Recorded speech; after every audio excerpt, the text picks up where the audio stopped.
surviving without hope, but learning to hope differently. Learning that belonging didn't require becoming small enough for others' approval, but finding someone who valued her precisely because she'd survived becoming vast. Then we start there.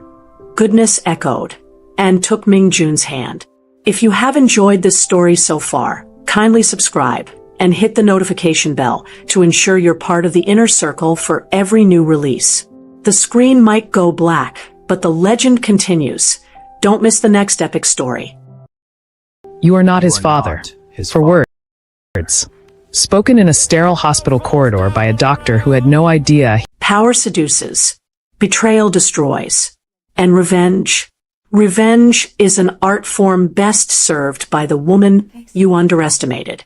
Hyunjong Wang built an empire on arrogance, believing his Harvard-educated wife was nothing more than a beautiful accessory to his success. While he spent his nights with mistresses and his days playing corporate god, Lana was quietly orchestrating the most devastating takedown Seoul's elite has ever witnessed. Here's what makes this psychological thriller so compelling. Stories of calculated revenge tap into our primal need for justice. When we see a victim reclaim their power through intelligence rather than violence, it triggers deep satisfaction in our brains, what psychologists call restorative justice response. These narratives aren't just entertaining. They're empowering reminders that silent strength can be the deadliest weapon. Tonight, the king comes home to find his queen has been sharpening her blade all along. This is the fall of Korea's most arrogant CEO. A story where diamonds cut deeper than hearts, karma arrives in stilettos, and the perfect wife was actually the perfect predator. Because sometimes the most dangerous woman in the room is the one you stopped seeing. Welcome to his execution. If you're obsessed with protective anti-heroes, women reclaiming their power, and love stories where danger and devotion collide, you're in the right place. Hit that subscribe button, because we've got more intense romances coming your way. Mafia bosses with hidden hearts, survivors who refuse to stay victims, all the emotional warfare you crave. Smash that like button and drop a comment telling me, what's your current situation right now, and where in the world are you listening from? Are you at work secretly binge-watching, lying in bed when you should be sleeping, or maybe escaping reality on your commute? Where are my story lovers tuning in from today? I love knowing where you all are. Hyunjong Wang believed in 3 immutable truths. Money purchased loyalty, power commanded respect, and beautiful women were trophies to be collected and displayed. At 42, he had architected an empire that validated each theorem. Wang Industries dominated Seoul's tech sector with the cold precision of a surgical blade, and Hyunjong himself had become synonymous with success, the kind that required a fleet of German vehicles, a penthouse that kissed the clouds, and a wife who looked devastating in photographs. Lana had been, he often reflected with satisfaction, his most elegant acquisition. Harvard-educated, fluent in 5 languages, with a face that belonged on magazine covers and a demeanor of cultivated silence that he mistook for submission. She attended charity galas on his arm, smiled for cameras, and never asked inconvenient questions about his late nights. The perfect corporate wife, decorative, refined, and blessedly undemanding. He had married her 3 years ago in a ceremony that cost more than most people earned in a lifetime. The wedding planner called it a fairy tale. Hyunjong called it strategic brand enhancement. Lana was the daughter of academics, brilliant but financially unremarkable, someone who should have been grateful for the elevation he provided. And she seemed to be. She never complained when he worked late. She never questioned the perfume that wasn't hers clinging to his shirts. She simply existed in his orbit, a beautiful satellite whose purpose was to reflect his light. Tonight, or rather, early this morning, he had spent 6 glorious hours with Helene Zaks, a marketing executive with legs that didn't quit and an appetite that matched his own. They had christened the presidential suite at the Signal Seoul with the kind of reckless passion that cost 12 million Korean wons on his Samsung Black Card, champagne, caviar, and the particular pleasure of a woman who knew exactly what she wanted and how to take it. Helene had whispered promises against his neck, called him a god, traced the definition of his shoulders with manicured nails painted the color of arterial blood. She made him feel young, powerful, untouchable. Everything Lana no longer did, if she ever had. His wife had become furniture, beautiful but static, a Monet hanging on the wall that you stopped really seeing after the first year. As his driver navigated the empty pre-dawn streets of Gangnam, Hyunjong checked his reflection in the tinted window. Not bad for 42. His trainer ensured he maintained the physique of a man 10 years younger. His dermatologist kept his skin tight. His tailor made certain every suit announced his net worth before he spoke a word. The penthouse would be silent when he arrived. Lana would be asleep, or pretending to be. He would shower away the evidence, sleep for 3 hours, and wake up to continue building his legend. This was his pattern, his rhythm, the architecture of a life perfectly designed. He had no idea he was about to walk into his own execution. The penthouse elevator opened with its customary whisper. At 5:43 a.m., Hyunjong expected darkness, silence, the blessed emptiness of a home where no one waited up to ask questions he didn't want to answer. Instead, every light blazed with surgical brightness. And there, standing in the center of their marble foyer, like a figure from a nightmare dressed as a dream, was Lana. She wore ivory silk, the negligee he'd bought her for their anniversary. The one she'd never worn because he'd been in Tokyo with his CFO, who wasn't really his CFO. Her dark hair fell in waves over bare shoulders. Her smile was radiant, luminous, the kind of smile a bride might wear, or an executioner who genuinely loved her work. "Welcome home, darling," she said, her voice honey poured over razors. Hyunjong froze. In 3 years of marriage, Lana had never waited up for him. She had never smiled at him with such naked joy. She had never moved toward him with arms outstretched like she was greeting a soldier returning from war. Before he could manufacture an excuse or deflect with irritation, she was against him, wrapping her arms around his torso, pressing her face into his chest. The hug was warm, tight, intimate. It lasted 1 second too long. Then 2. Then 3. Her fingers spread across his back like she was memorizing the architecture of his skeleton. "I'm so glad you're home," she murmured into his expensive shirt, the one that probably still carried molecules of Helene's perfume. "I've been waiting for you. We have so much to discuss." Hyunjong felt something cold spider walk down his spine.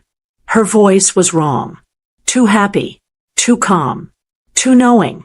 He patted her shoulder with the mechanical affection of a man petting a dog he didn't particularly like, trying to extract himself from the embrace. But Lana held on, her arms steel-wrapped in silk. "Lana, it's almost 6 in the morning. I had a late meeting with investors in Dubai." "Dubai." She pulled back just enough to look up at him, those dark eyes absolutely luminous. "That's so strange. Because the Signal Seoul sent me the most interesting bill. Presidential suite. 12 million Korean wons.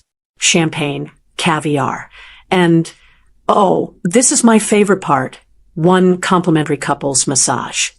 Her smile never wavered. If anything, it brightened. Hyunjong's mind stuttered, crashed, rebooted. "I can explain." "Oh, darling," Lana said, releasing him finally, stepping back with the grace of a dancer completing a performance. "You don't need to explain anything. I understand completely. I've always understood." She turned, moving toward the living room where dawn was beginning to paint the Seoul skyline in shades of gold and blood. "In fact, I've documented my understanding quite thoroughly. Every hotel, every restaurant, every boutique where you bought gifts that never made it home to me. She picked up her phone from the marble counter, tapped the screen with one perfectly manicured finger. I think it's time we shared that understanding with the world. Don't you? And just like that, with a single tap, Hyunjong Wang's phone began to vibrate. Once, twice, 20 times. Notifications flooding in like water breaching a dam. His professional email, his personal email, his social media accounts he barely used, messages from colleagues, from board members, from his mother, all containing the same thing, a link to a blog post titled, "The Secret Life of Seoul's Most Beloved CEO." Lana walked to the window, her silhouette perfect against the rising sun. Without turning around, she said softly, "I've been a very patient wife, Hyunjong. But patience, like everything else, has a price. And darling." Now she looked at him, her smile absolutely radiant. "Your credit is overdrawn." Hyunjong's phone had become a weapon turned against him. Each vibration felt like a small detonation, each notification a tiny death. He stared at the screen as it lit up with messages, watching his carefully curated life disintegrate in real time. The blog post was comprehensive, surgical, devastating. Someone, Lana, obviously Lana, had compiled 3 years of infidelity into a multimedia exhibition. There were timestamps from hotel security footage showing him entering suites with women who weren't his wife. Credit card statements highlighting purchases. Diamond earrings, designer handbags, weekend trips to Jeju Island. Text messages he thought he'd deleted, recovered and displayed with the clinical precision of evidence in a trial. But it wasn't just the affair documentation that made his hands shake. It was the financial analysis. Every mistress had a dedicated spreadsheet. 847 million Korean wons over 18 months. Before her, there was Min Jun's personal assistant, Yuna, 623 million Korean wons over 14 months.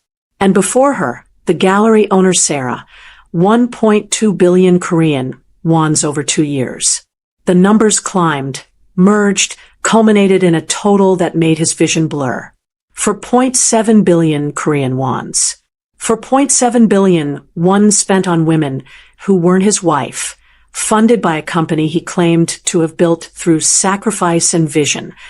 His business partner, James Kim, was the first to call. Hyunjong let it ring.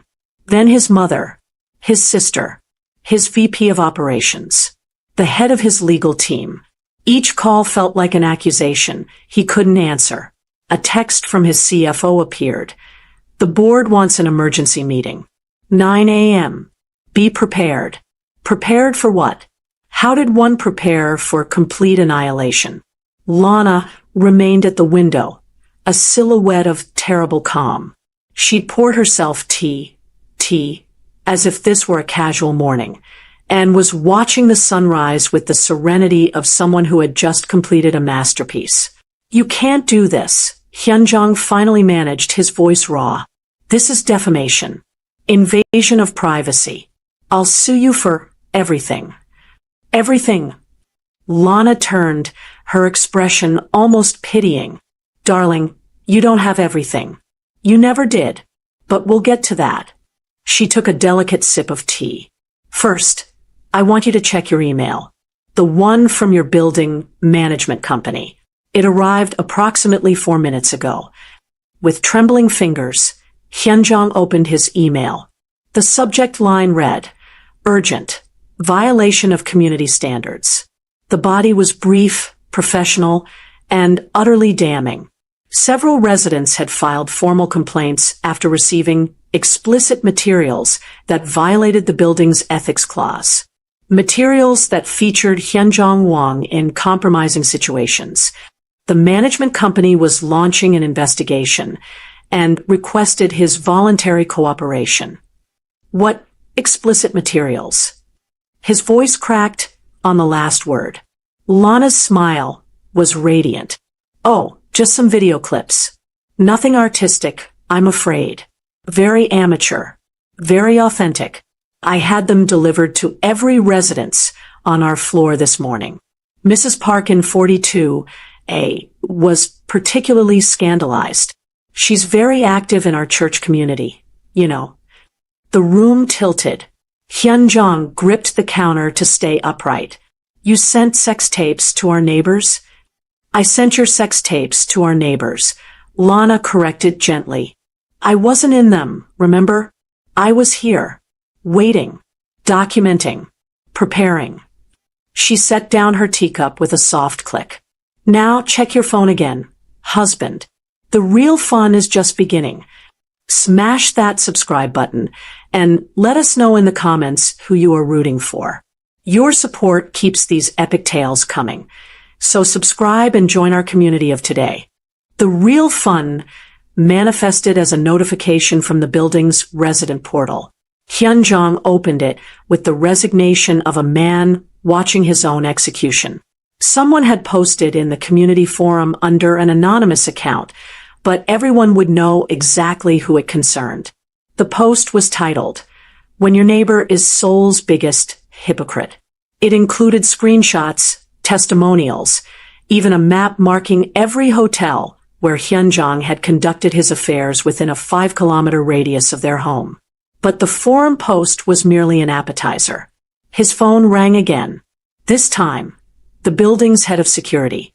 Mr. Wong, I'm calling to inform you that someone has placed advertisements on several digital billboards in Gangnam. They feature your photograph and what appears to be a personal message. Hyunjong's mouth went dry. What kind of message? The security guard cleared his throat, clearly uncomfortable. The billboards display your corporate headshot with the text, "This man spent 4.7 billion won on mistresses while his wife ate dinner alone. Seoul CEO of the Year, everyone." There's also a QR code that links to the blog post. The phone slipped from Hyunjong's grasp, clattered against marble. Lana laughed, actually laughed, a sound like bells at a funeral. Oh, I forgot to mention the billboards. They're running on a 48-hour loop. Prime locations too. Very expensive. But then again, I've learned from the best about spending money frivolously. Hyunjong couldn't breathe. The penthouse walls seemed to be contracting, crushing him. He thought of his mother seeing those billboards. His colleagues. His competitors who would relish his humiliation. The tech journalists who'd written glowing profiles about his leadership and integrity. Why? The word emerged as barely a whisper. Why are you doing this? Lana walked toward him slowly, each step deliberate. She was still in that ivory silk, still inhumanly beautiful, still smiling that terrible smile. When she stood directly in front of him, close enough that he could smell her perfume, something expensive he'd bought her years ago and forgotten about, she reached up and patted his cheek with mock tenderness. Why? She repeated softly. Because you thought I was stupid, Hyunjong. You thought I was decorative. You thought Harvard was just a pretty line on my resume, something that made you look good at dinner parties. You thought I loved you. Her hand dropped. Her voice went cold. I never loved you. I was assigned to you. Before he could process that statement, his phone erupted again. This time it was his personal lawyer. Need to speak immediately. Multiple parties threatening legal action. Also, and I don't know how to say this, but your father just called me. He's seen the news. His father, the man who'd built Wong Industries from nothing, who'd handed Hyunjong an empire and expected him to expand it, not humiliate it. Hyunjong looked at Lana, this stranger wearing his wife's face, and realized with creeping horror that he'd never actually known her at all. He'd collected her, displayed her, ignored her, and she'd been studying him the entire time. What do you mean assigned? He asked, though part of him didn't want to know the answer. Lana's smile widened into something that would haunt him forever. Patience, darling. We're only on chapter 4 of your destruction. We still have 6 more to go. Hyunjong had always believed his penthouse was a fortress, 63 floors above the chaos of Seoul, wrapped in floor-to-ceiling glass that reflected clouds and made him feel like a god surveying his domain. This morning, it felt like a transparent cage where everyone could watch him disintegrate. He needed coffee, control, some semblance of normalcy to anchor himself while his world performed its death spiral. He moved toward the kitchen, but Lana's voice stopped him. Looking for Mrs. Choi? She won't be coming today. Or ever again, actually. His housekeeper, the woman who'd worked for him for 5 years, who knew his coffee preference, who kept his home operating with invisible efficiency. What are you talking about? I gave her a severance package. Very generous, considering she's been covering for your affair, washing lipstick out of your collars, and disposing of inconvenient receipts. He cried when she left, but I think that was gratitude more than sadness. Lana examined her nails, perfectly manicured in a shade called ballet slipper. Your driver also resigned this morning. And your personal assistant. They all received offers they couldn't refuse to work elsewhere. Somewhere their employer doesn't make them complicit in systematic deception. The implications crashed over him like a wave. No staff meant no buffer, no one to manage the daily machinery of his life. But more than that, they'd witnessed things. They knew his patterns, his secrets, and Lana had gotten to them first. You can't just... I already did. She gestured around the penthouse with fluid grace. You should also know that several items have been removed from the residence. Art mostly. That Kusama piece you bought for 340 million Korean wons. Turns out it was purchased with funds from our joint investment account, the one I contributed to equally, remember? My lawyer assures me I'm entitled to equitable distribution of assets. So I've placed it in storage. For safekeeping. Hyunjong strode to his study, his sanctuary, the room where he conducted his most important calls and kept his most valuable possessions.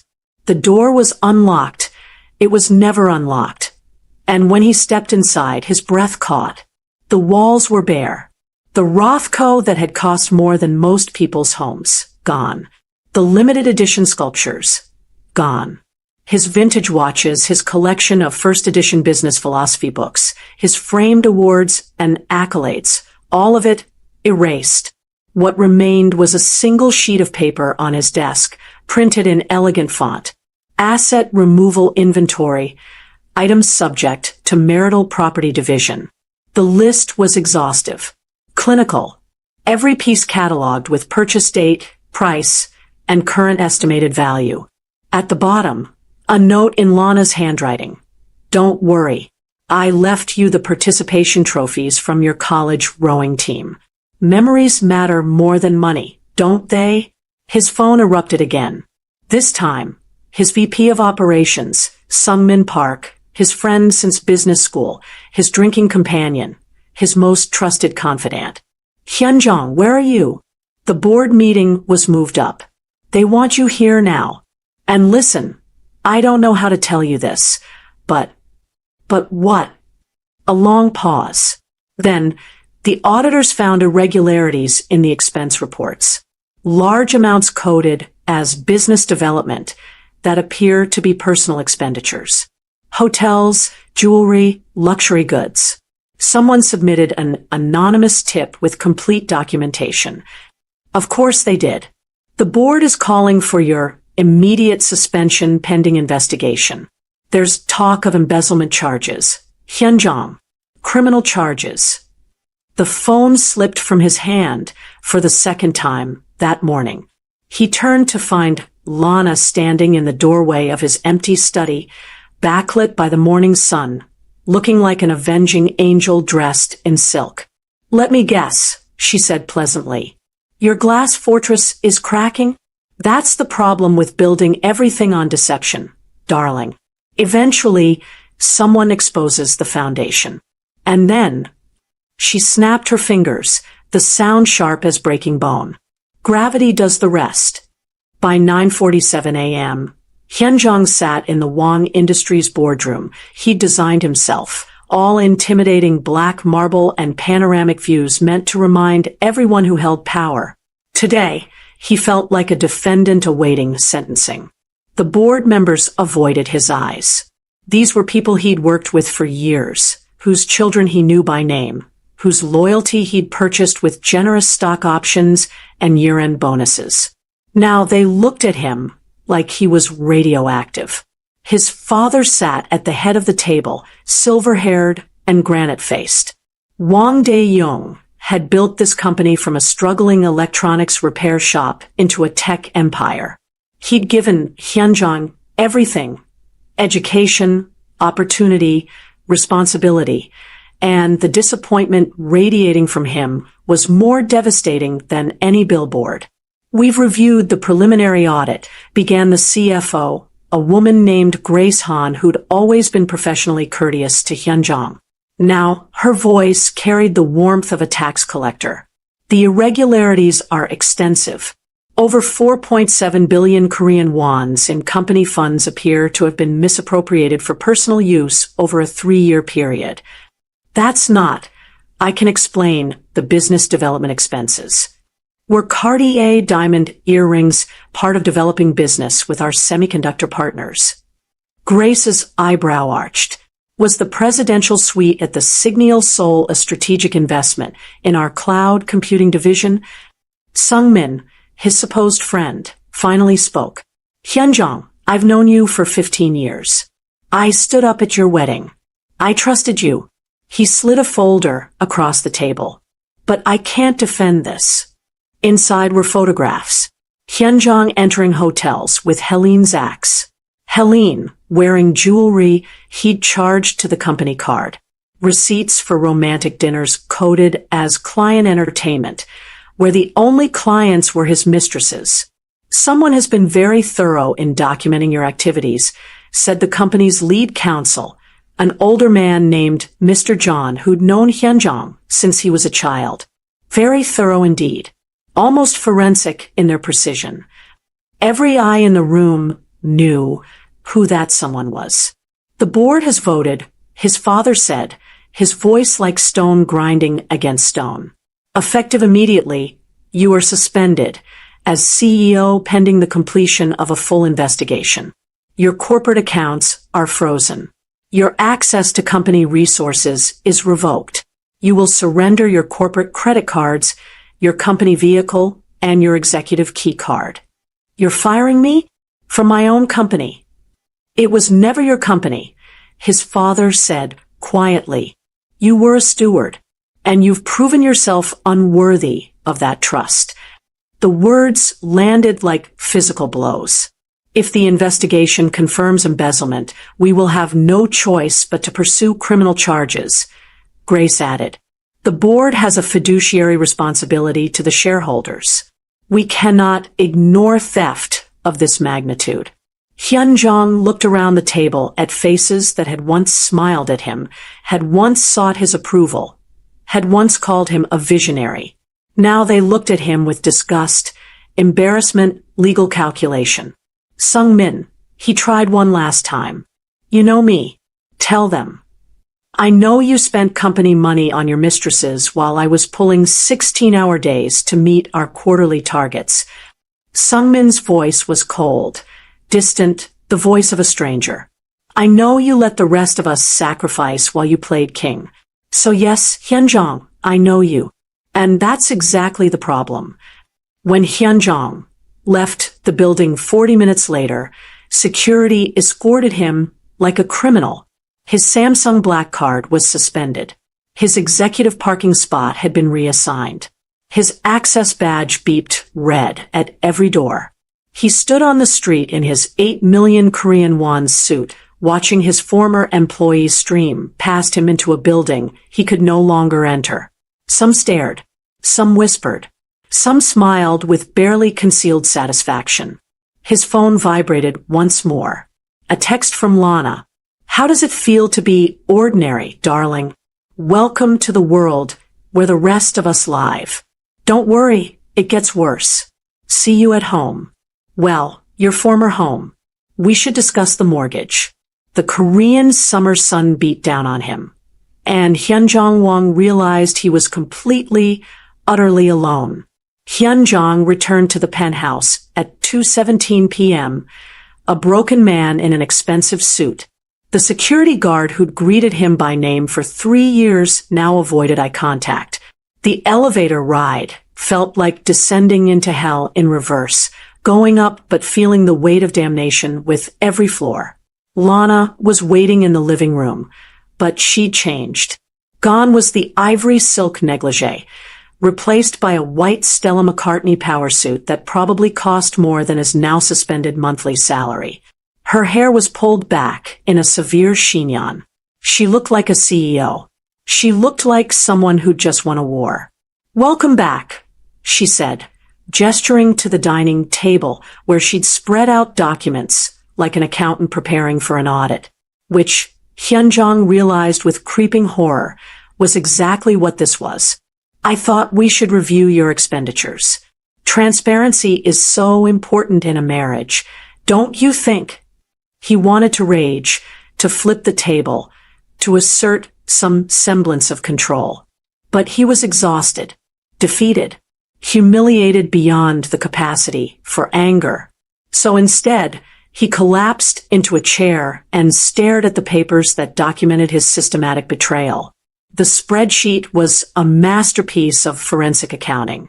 Lana had tracked every transaction, every lie, every woman, organized by fiscal year with color-coded categories that would make a CFO weep with admiration. "Helene Zaks," Lana began, her voice taking on the clinical tone of a prosecutor presenting evidence. "Total investment, 847 million Korean wons. Let's break that down, shall we? 127 million Korean wons in jewelry, 3 Cartier pieces, 1 Van Cleef and Arpels bracelet, and those Mikimoto pearl earrings. 240 million Korean wons in hotel suites across Seoul, Tokyo, and Bangkok. 180 million Korean wons in designer clothing, Hermes, Chanel, Dior. 95 million Korean wons in fine dining. And my personal favorite, 205 million Korean wons for the down payment on a Gangnam apartment you purchased in her name." She slid a photograph across the table. Helene in the pearl earrings, smiling at a camera that wasn't Hyunjong's. The metadata showed the date, 3 weeks ago. "But here's what makes your investment particularly fascinating," Lana continued, tapping another document with one perfectly manicured nail. "Helene Zaks is engaged. Did you know that?" "No, of course you didn't. She's been engaged to a Samsung executive for 6 months. You weren't her boyfriend, darling. You were her subsidiary income stream. A very generous one, I might add." The words cut deeper than he'd expected. He'd thought, what had he thought? That Helene cared, that their connection was real, that he was special to her. "Moving on," Lana said, flipping to another section. "Before Helene, we have Unipark. Total investment, 623 million Korean wons. Before her, Sarah Kim at 1.2 billion Korean wons. Honestly, Sarah was your most expensive mistake, but at least she had actual taste in art. And before Sarah, during our first year of marriage, we have no fewer than 7 business development expenses with women whose names I've thoughtfully documented here. 7. In their first year of marriage. But let's discuss the real cost, Hyunjong. Not the money. Money is just numbers. Let's talk about what you sacrificed for these investments."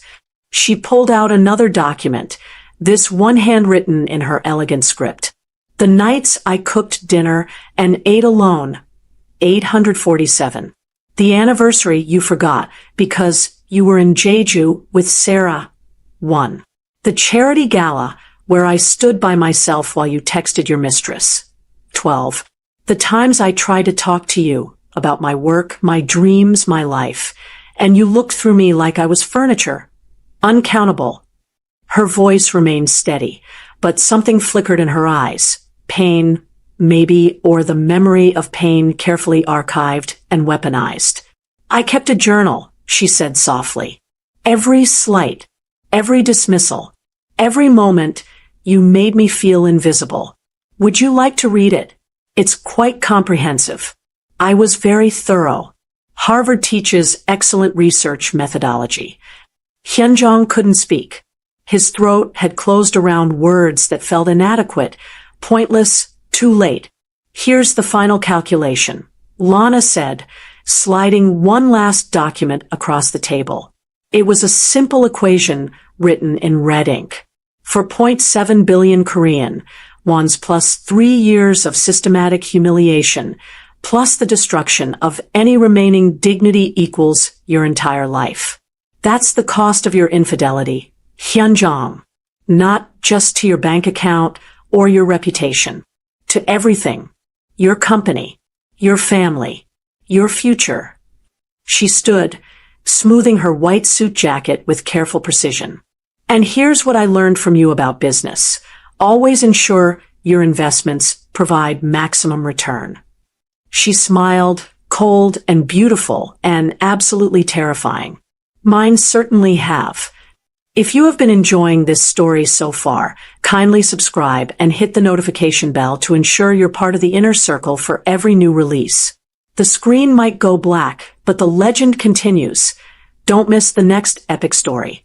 At 4:32 p.m., Hyunjong's phone rang with a number he recognized instantly, Helene's private line, the one she'd given him with a kiss and a promise that she was always available for him.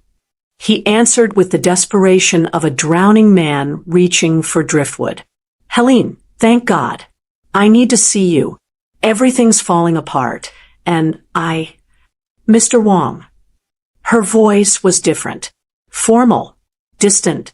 The voice she probably used with actual clients in actual business meetings. I'm calling because I think we should clarify our arrangement going forward. Arrangement. Not relationship. Not love affair. Arrangement. What are you talking about? Helene, I need you right now. Can we meet at the usual place? I don't think that's advisable. Papers shuffled in the background. Was she multitasking during this conversation? I've been informed that your corporate accounts have been suspended and your personal assets are under review. Given the current circumstances, I think it's best we discontinue our association. The clinical language felt like ice water in his veins. You're breaking up with me because I'm having financial problems? Breaking up. She laughed. A sound that held no warmth, no recognition of the hundreds of hours they'd spent together. Mr. Wong, we were never together in the sense you're implying. We had a mutually beneficial arrangement. You provided financial support and access to certain social circles. I provided companionship, but without the financial component. She trailed off, letting the implication hang like a noose. I spent almost 1 billion won on you. The words exploded from him, raw and humiliating. The apartment, the jewelry, the trips. And I was appropriately grateful and attentive during each interaction. Helene cut in smoothly. But surely you understood this was transactional. You're a businessman, Mr. Wong. You understand value exchange. Something in Hyunjong's chest cracked. He'd known, on some level, that Helene was with him for the lifestyle he provided. But he'd convinced himself there was something more. Chemistry. Connection. Affection, at least. I loved you, he whispered, and hated himself for the truth of it. No, you didn't. Her voice softened, slightly, which somehow made it worse. You loved the way I made you feel. Young. Powerful. Desirable.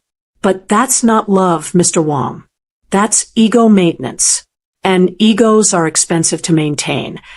So that's it. 3 years, and you're just done? Actually, it was 18 months, and yes, More paper shuffling. She was definitely multitasking. I'm getting married in October. My fiancé, he's a Samsung executive, VP of their semiconductor division. He's been very understanding about my consulting work. But now that his promotion came through, we've agreed I should focus on our future together. The apartment. The 205 million Korean won's down payment. The Gangnam apartment I bought you will make an excellent investment property. My fiancé was very impressed by the location. Thank you for that, truly. It was generous. A pause. I should mention that several journalists have reached out asking about my relationship with you. I've declined to comment, but if pressed, I'll have to be honest about the nature of our arrangement. I'm sure you understand. She was threatening him. Politely, professionally, but threatening nonetheless. One more thing, Helene added, her voice taking on a curious tone. Your wife contacted me last week. Did you know that? She was remarkably civil. Offered me a substantial amount to provide detailed records of our time together. Dates, locations, gifts received, copies of text messages. I wasn't going to accept, but then she mentioned she was collecting evidence for a legal case and that cooperation would be remembered favorably when assets were divided. You sold me out to my wife. I provided accurate information in response to a reasonable request from someone who seemed far more organized and intelligent than you ever gave her credit for. Helene's voice hardened. Your wife is brilliant, Mr. Wong. She speaks 5 languages, has an MBA from Harvard, and apparently has been documenting your infidelities with the precision of a federal prosecutor. When she outlined what she knew, and it was everything, I realized she didn't need my confirmation. She was giving me an opportunity to be on the right side of history. You barely know her. I knew enough. She sent me copies of all your messages with other women. All of them, Mr. Wong. Did you really think you were the only one receiving my special attention? I have 3 other clients in your social circle. She knew about all of them. She even knew about my engagement before you did. The room spun. The walls closed in.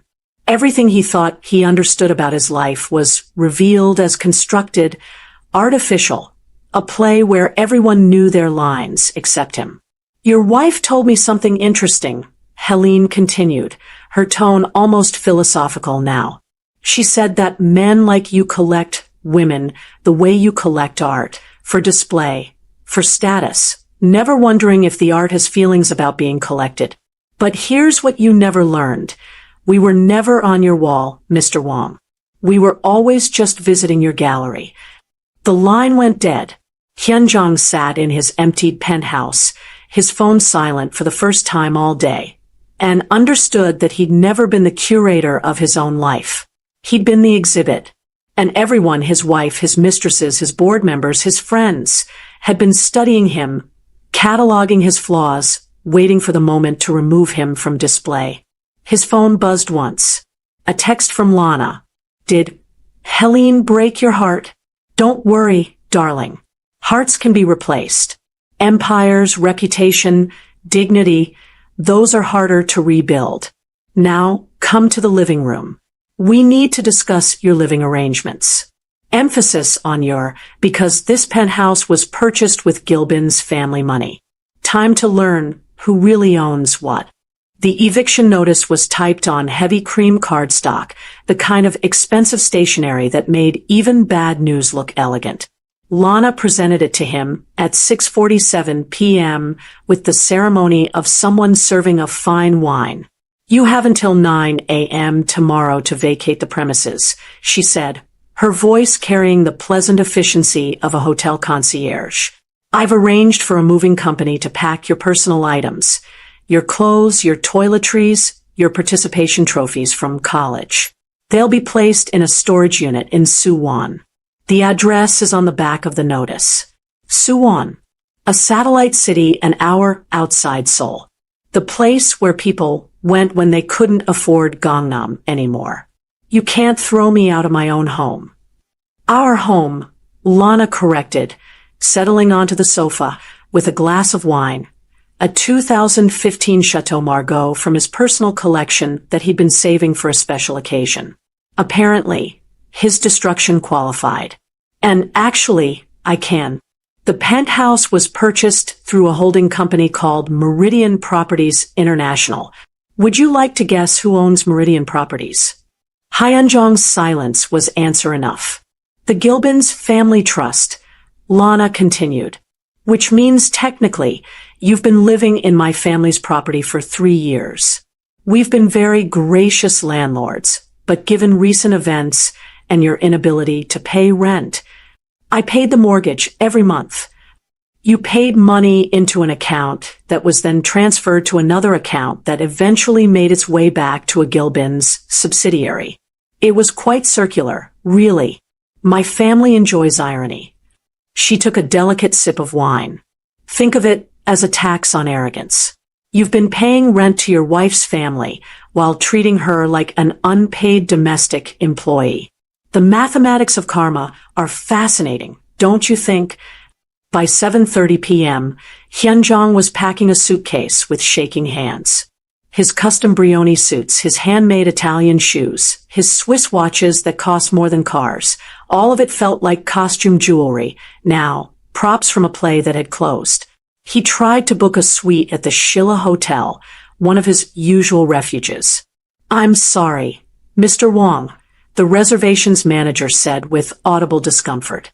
But your corporate account has been suspended, and your personal credit card was declined. Declined. The word was impossible. He had multiple platinum cards, accounts with limits in the hundreds of millions. There must be a mistake. Perhaps you could try another property? The manager disconnected quickly, probably eager to avoid the awkwardness of a formerly wealthy man realizing he was suddenly poor. He tried the Signal. Declined. The Grand Hyatt. Declined. Even the mid-tier Marriott in Uedo rejected his cards with the finality of doors slamming shut. Lana watched him spiral with the detached interest of a scientist observing an experiment. Your accounts have been frozen pending the embezzlement investigation, she explained. Standard procedure in corporate fraud cases. But don't worry. I'm sure you have friends who'd be happy to help. Maybe Sungmin, or perhaps Helene, could lend you money from that apartment down payment. The cruelty was surgical, precise, designed to cut deepest. By 8:45 p.m., Hyunjong stood in the penthouse elevator for the last time, wearing a suit that cost 8 million Korean wons, but carrying a suitcase like a traveling salesman. The doorman who used to bow deeply now barely nodded. The valet who used to have his car ready pretended to be occupied with paperwork. He walked onto the streets of Gangnam, the neighborhood where he'd reigned like royalty, and realized he had nowhere to go. His phone was dying, his cards were useless, and his friends had become strangers. The Prada shoes he was wearing, the ones he'd bought in Milan without checking the price, began to pinch after the first kilometer. By the second kilometer, blisters formed. By the third, he was limping past restaurants where he used to dine, boutiques where he used to shop, bars where he used to hold court. People stared. Some recognized him from the news, from the billboards, from the blog post that had gone viral. A few took photographs. One teenager laughed and pointed. That's the cheating CEO guy. My mom showed me the article. Hyunjong ducked his head and kept walking, though he had no destination. The Gangnam streets that had once parted for him now swallowed him like just another anonymous face in the Seoul crowd.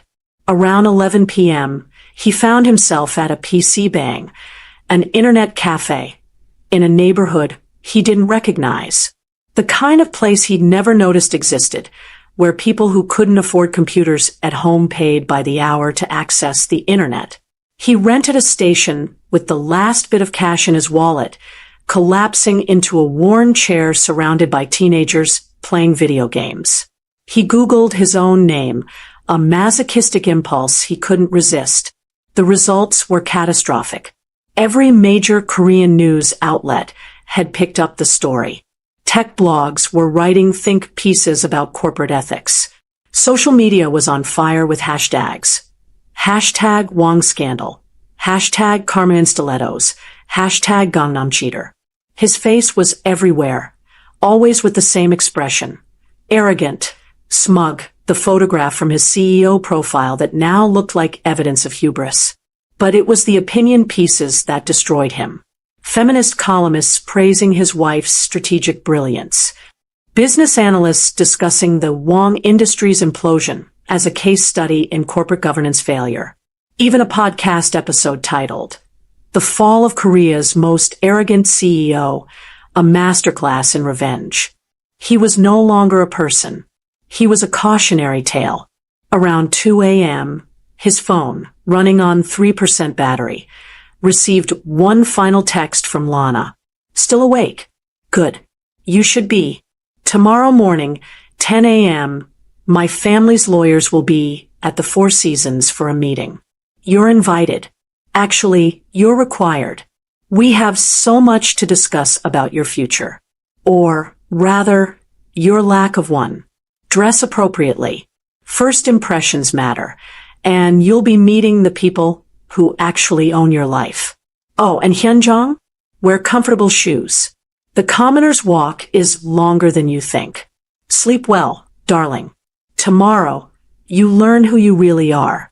His phone died before he could respond, the screen going black like a curtain falling on the final act of his former life. The Four Seasons lobby at 9:47 a.m. was everything Hyunjong used to take for granted. Marble floors that reflected infinity, flower arrangements that cost more than monthly salaries, staff who moved with the choreographed grace of people trained to serve the powerful. He'd walked through lobbies like this 1,000 times, always belonging, always confident. Today, he felt like an intruder. His suit was wrinkled from sleeping in it at a cheap motel in Itaewon, the only place that accepted cash and didn't ask questions. His shoes, those beautiful Prada shoes, were scuffed and bloodied from yesterday's forced march through his fallen kingdom. "Mr. Wong." A woman in a severe black suit approached, her face professionally neutral. "This way, please. The Gilbins family is waiting." She led him to a private conference room on the 47th floor. Floor-to-ceiling windows overlooked Seoul, the city sprawling beneath them like a circuit board. And there, seated at the head of a table that could accommodate 20, was Lana. But this wasn't the Lana he'd married. This wasn't even the avenging angel from yesterday. This was someone else entirely. She wore a charcoal, gray Tom Ford power suit that probably cost more than his entire wardrobe. Her hair was styled in a way he'd never seen, severe, elegant, authoritative. Diamond studs glinted at her ears, but not the dainty pieces he bought her. These were substantial, the kind of diamonds that announced generational wealth. A Patek Philippe watch adorned her wrist, the kind they didn't sell in stores, the kind you inherited. 3 other people sat at the table, all Korean, all radiating the particular confidence of people who'd never questioned their right to power. "Hyunjong," Lana said, and her voice carried an accent he'd never heard before, something refined. International, the product of Swiss boarding schools and Ivy League education taken seriously. "Allow me to introduce my family. This is my father, James Gilbins. My mother, Catherine Gilbins. And my brother, David Gilbins Park, who serves as Executive Vice President of Gilbins Global Technologies." James Gilbins stood, extending a hand. He was in his late 60s, silver-haired, with eyes that calculated worth in microseconds. "Mr. Wong, we finally meet officially, though I've been reading your quarterly reports for 3 years. Fascinating creative accounting you've employed." Hyunjong's hand trembled as they shook. "I don't understand." "Of course you don't," Catherine Gilbins said, her Korean flawless but carrying the authority of old money. She was elegant in the way only women who'd never worried about money could be. "You were never meant to understand. That was rather the point of the exercise. Exercise. The word came out strangled. Lana, or whoever she really was, gestured to an empty chair. Sit, Hyunjong. This will take a while, and I imagine your feet hurt. Those Prada shoes were never designed for actual walking, were they? He sat because his legs couldn't hold him anymore. Let me tell you a story. Lana began, pulling up a presentation on the wall-mounted screen. The first slide showed a corporate structure chart that made his vision blur. 27 years ago, your father, Wang Dae-young, came to my grandfather with a business proposal. A small electronics repair shop that wanted to expand into component manufacturing. He needed 500 million Korean wons in seed funding. The screen changed. Documents. Contracts. His father's signature. My grandfather saw potential, but he wasn't a charitable man. So he invested through a series of shell companies and holding corporations that hid Gilbin's involvement. The money came with conditions, strategic oversight, quarterly reporting, and a promise that when the time came for succession, Wang Industries would accept guidance on leadership selection. Hyunjong's mouth went dry. You're saying? I'm saying your entire company was built on Gilbin's capital, David interjected, his voice carrying the casual cruelty of someone who'd grown up knowing he was untouchable. Your father knew. Your board knew. Everyone knew except you, apparently, because you were too busy buying jewelry for mistresses to actually read the corporate documents you signed. Another slide. This one showed a complex web of ownership. At the center, like a spider, was Gilbin's Global Technologies.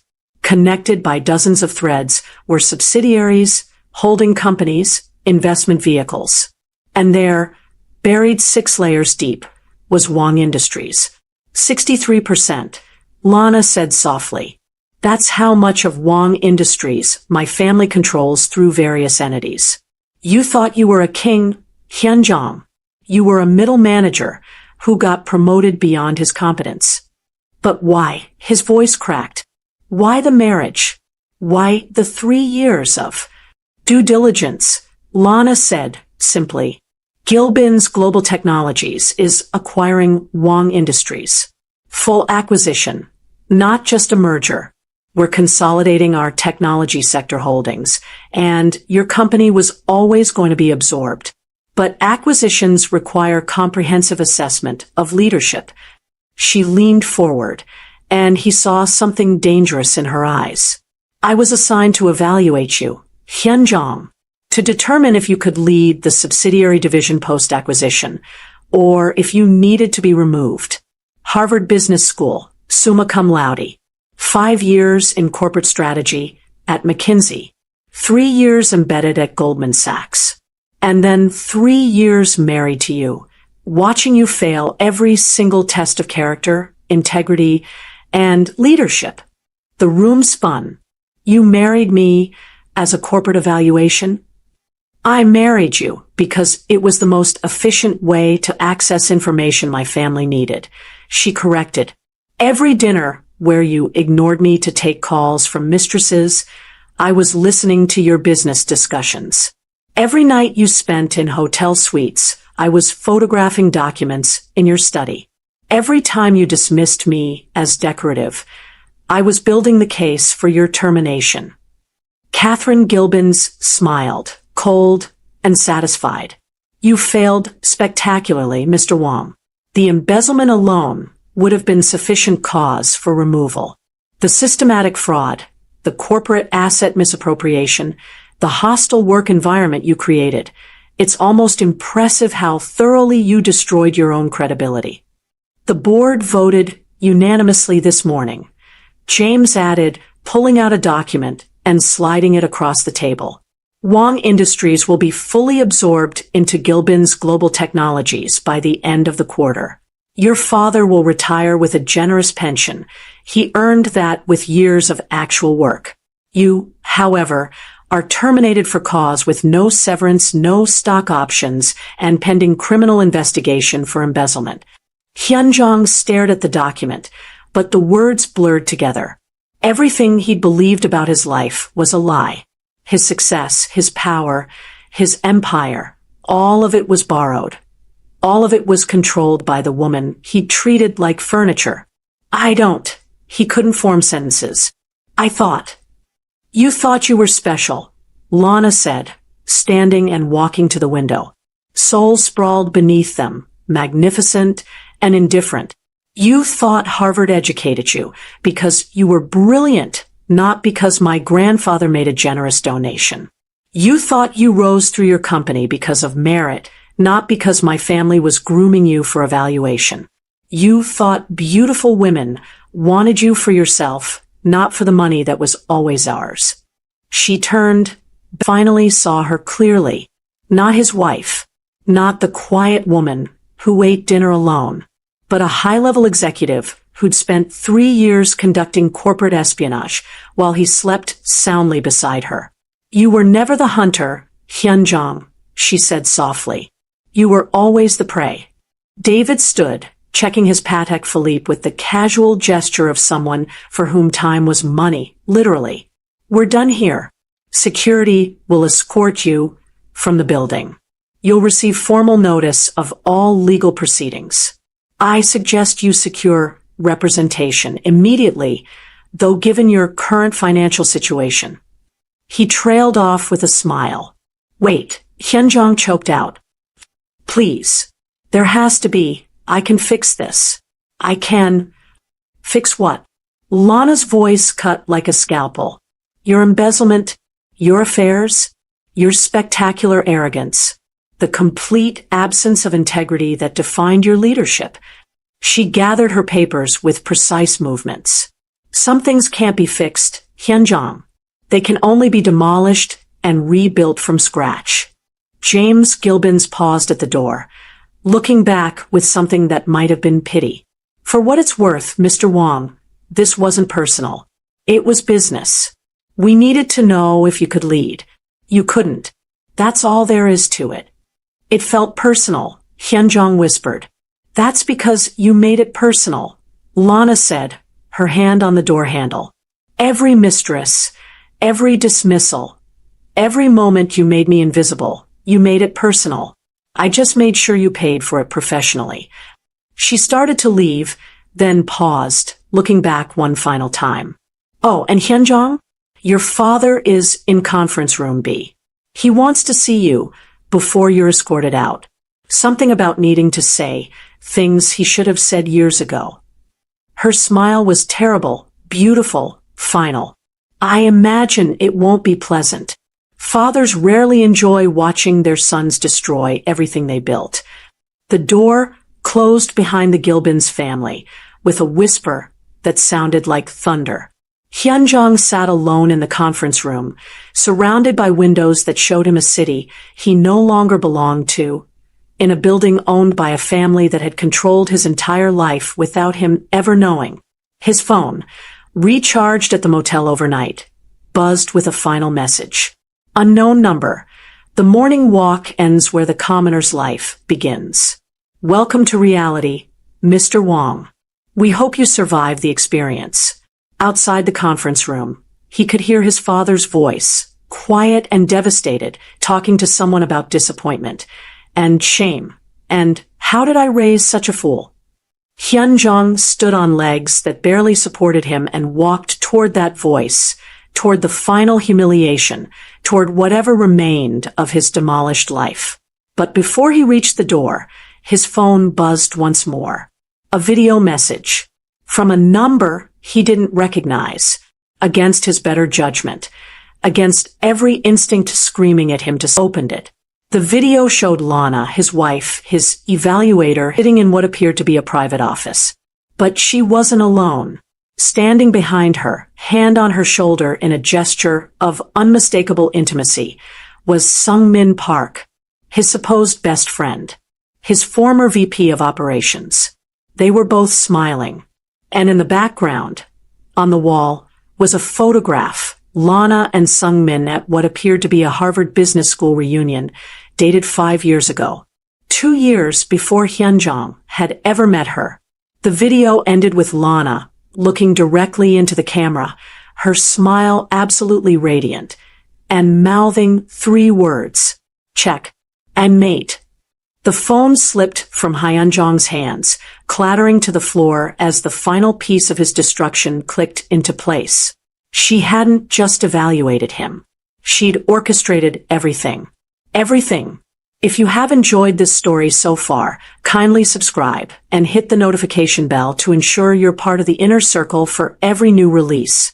I love our community, and I want to hear from you. Drop a comment right now and tell me, what is your current situation? Are you at work secretly binge-watching, lying in bed when you should be sleeping, or maybe escaping reality on your commute? Where in the world are you listening from? Are you in the UK, Korea, the US? Tell me your city. I want to see how far our family reaches today. The slap echoed through the ER like a gunshot. The guard's head snapped sideways. His cheek, his Glock, which had been pressed against Yimika's temple 3 seconds earlier, clattered to the sterile floor. In this room, Yimika said, her voice calm as death, I am God. And if you ever point that toy at me again, I will put shit in your eyes and make you watch your boss die. The guard's hand moved toward the gun. Yimika's foot was faster. She kicked it across the room, never breaking eye contact. Sit. Down. He sat. Tadahiro Kinjo was dying. The monitor screamed, ventricular fibrillation. His heart wasn't stopped. It was quivering, unable to pump blood. The glass from the car crash had punctured his left lung and nicked the pericardium. He had maybe 90 seconds before his brain started dying from oxygen starvation. Yimika didn't waste time on panic. She grabbed the defibrillator paddles, checked the rhythm on the monitor, confirmed VFib, not asystole, which meant the shock could work, and charged them to 200 joules. Clear. She placed one paddle below his right clavicle, the other on his left side below the nipple, textbook hand placement to send the current straight through the heart. His body arced off the gurney, every muscle contracting at once. Nothing.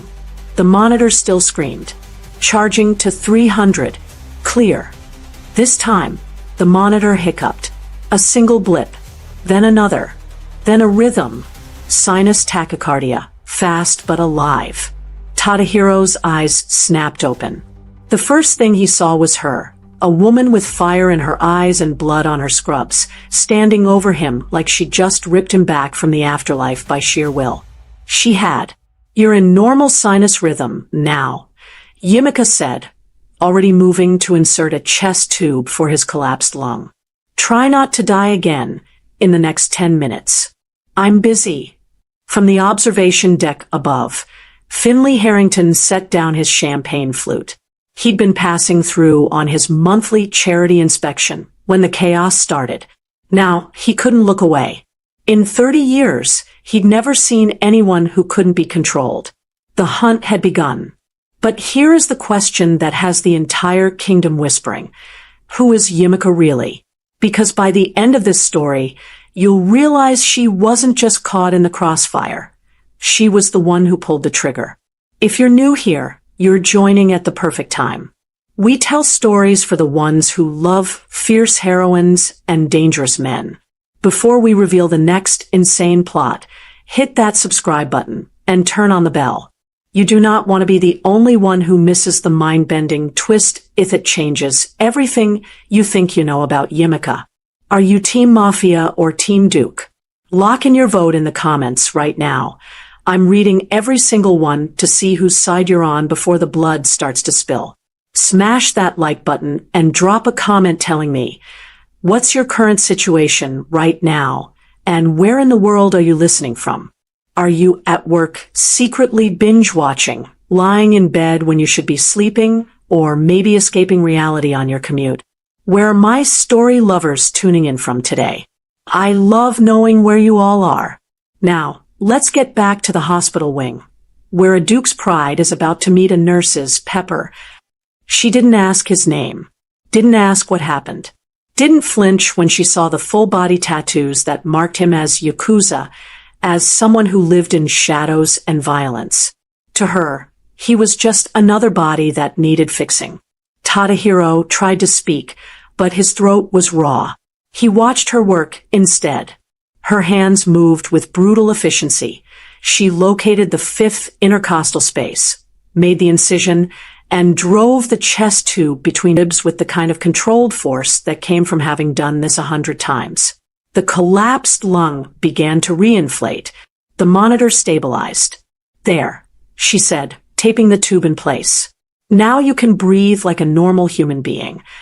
One of the other guards, there were 5 of them now, all armed, all watching, stepped forward.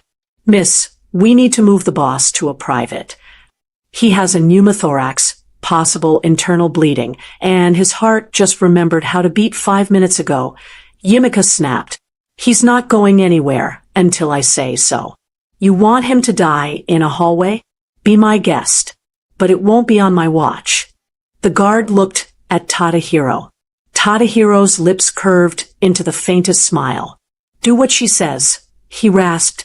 From the observation deck above the ER, Finley Harrington set down his champagne flute. He'd been passing through on his monthly charity inspection, a PR stunt his grandfather insisted on to remind the public that the Harringtons cared about the commoners they served. Finley didn't care. He never did. The hospital was just another asset in the family portfolio, and these inspections were tedious obligations. But then the chaos had started. Armed men, a dying gangster, and her. Finley watched as Yimika barked orders at a resident twice her age, as she moved through the trauma bay like she owned it. She was an intern, according to the badge clipped to her scrub pocket. 27 years old.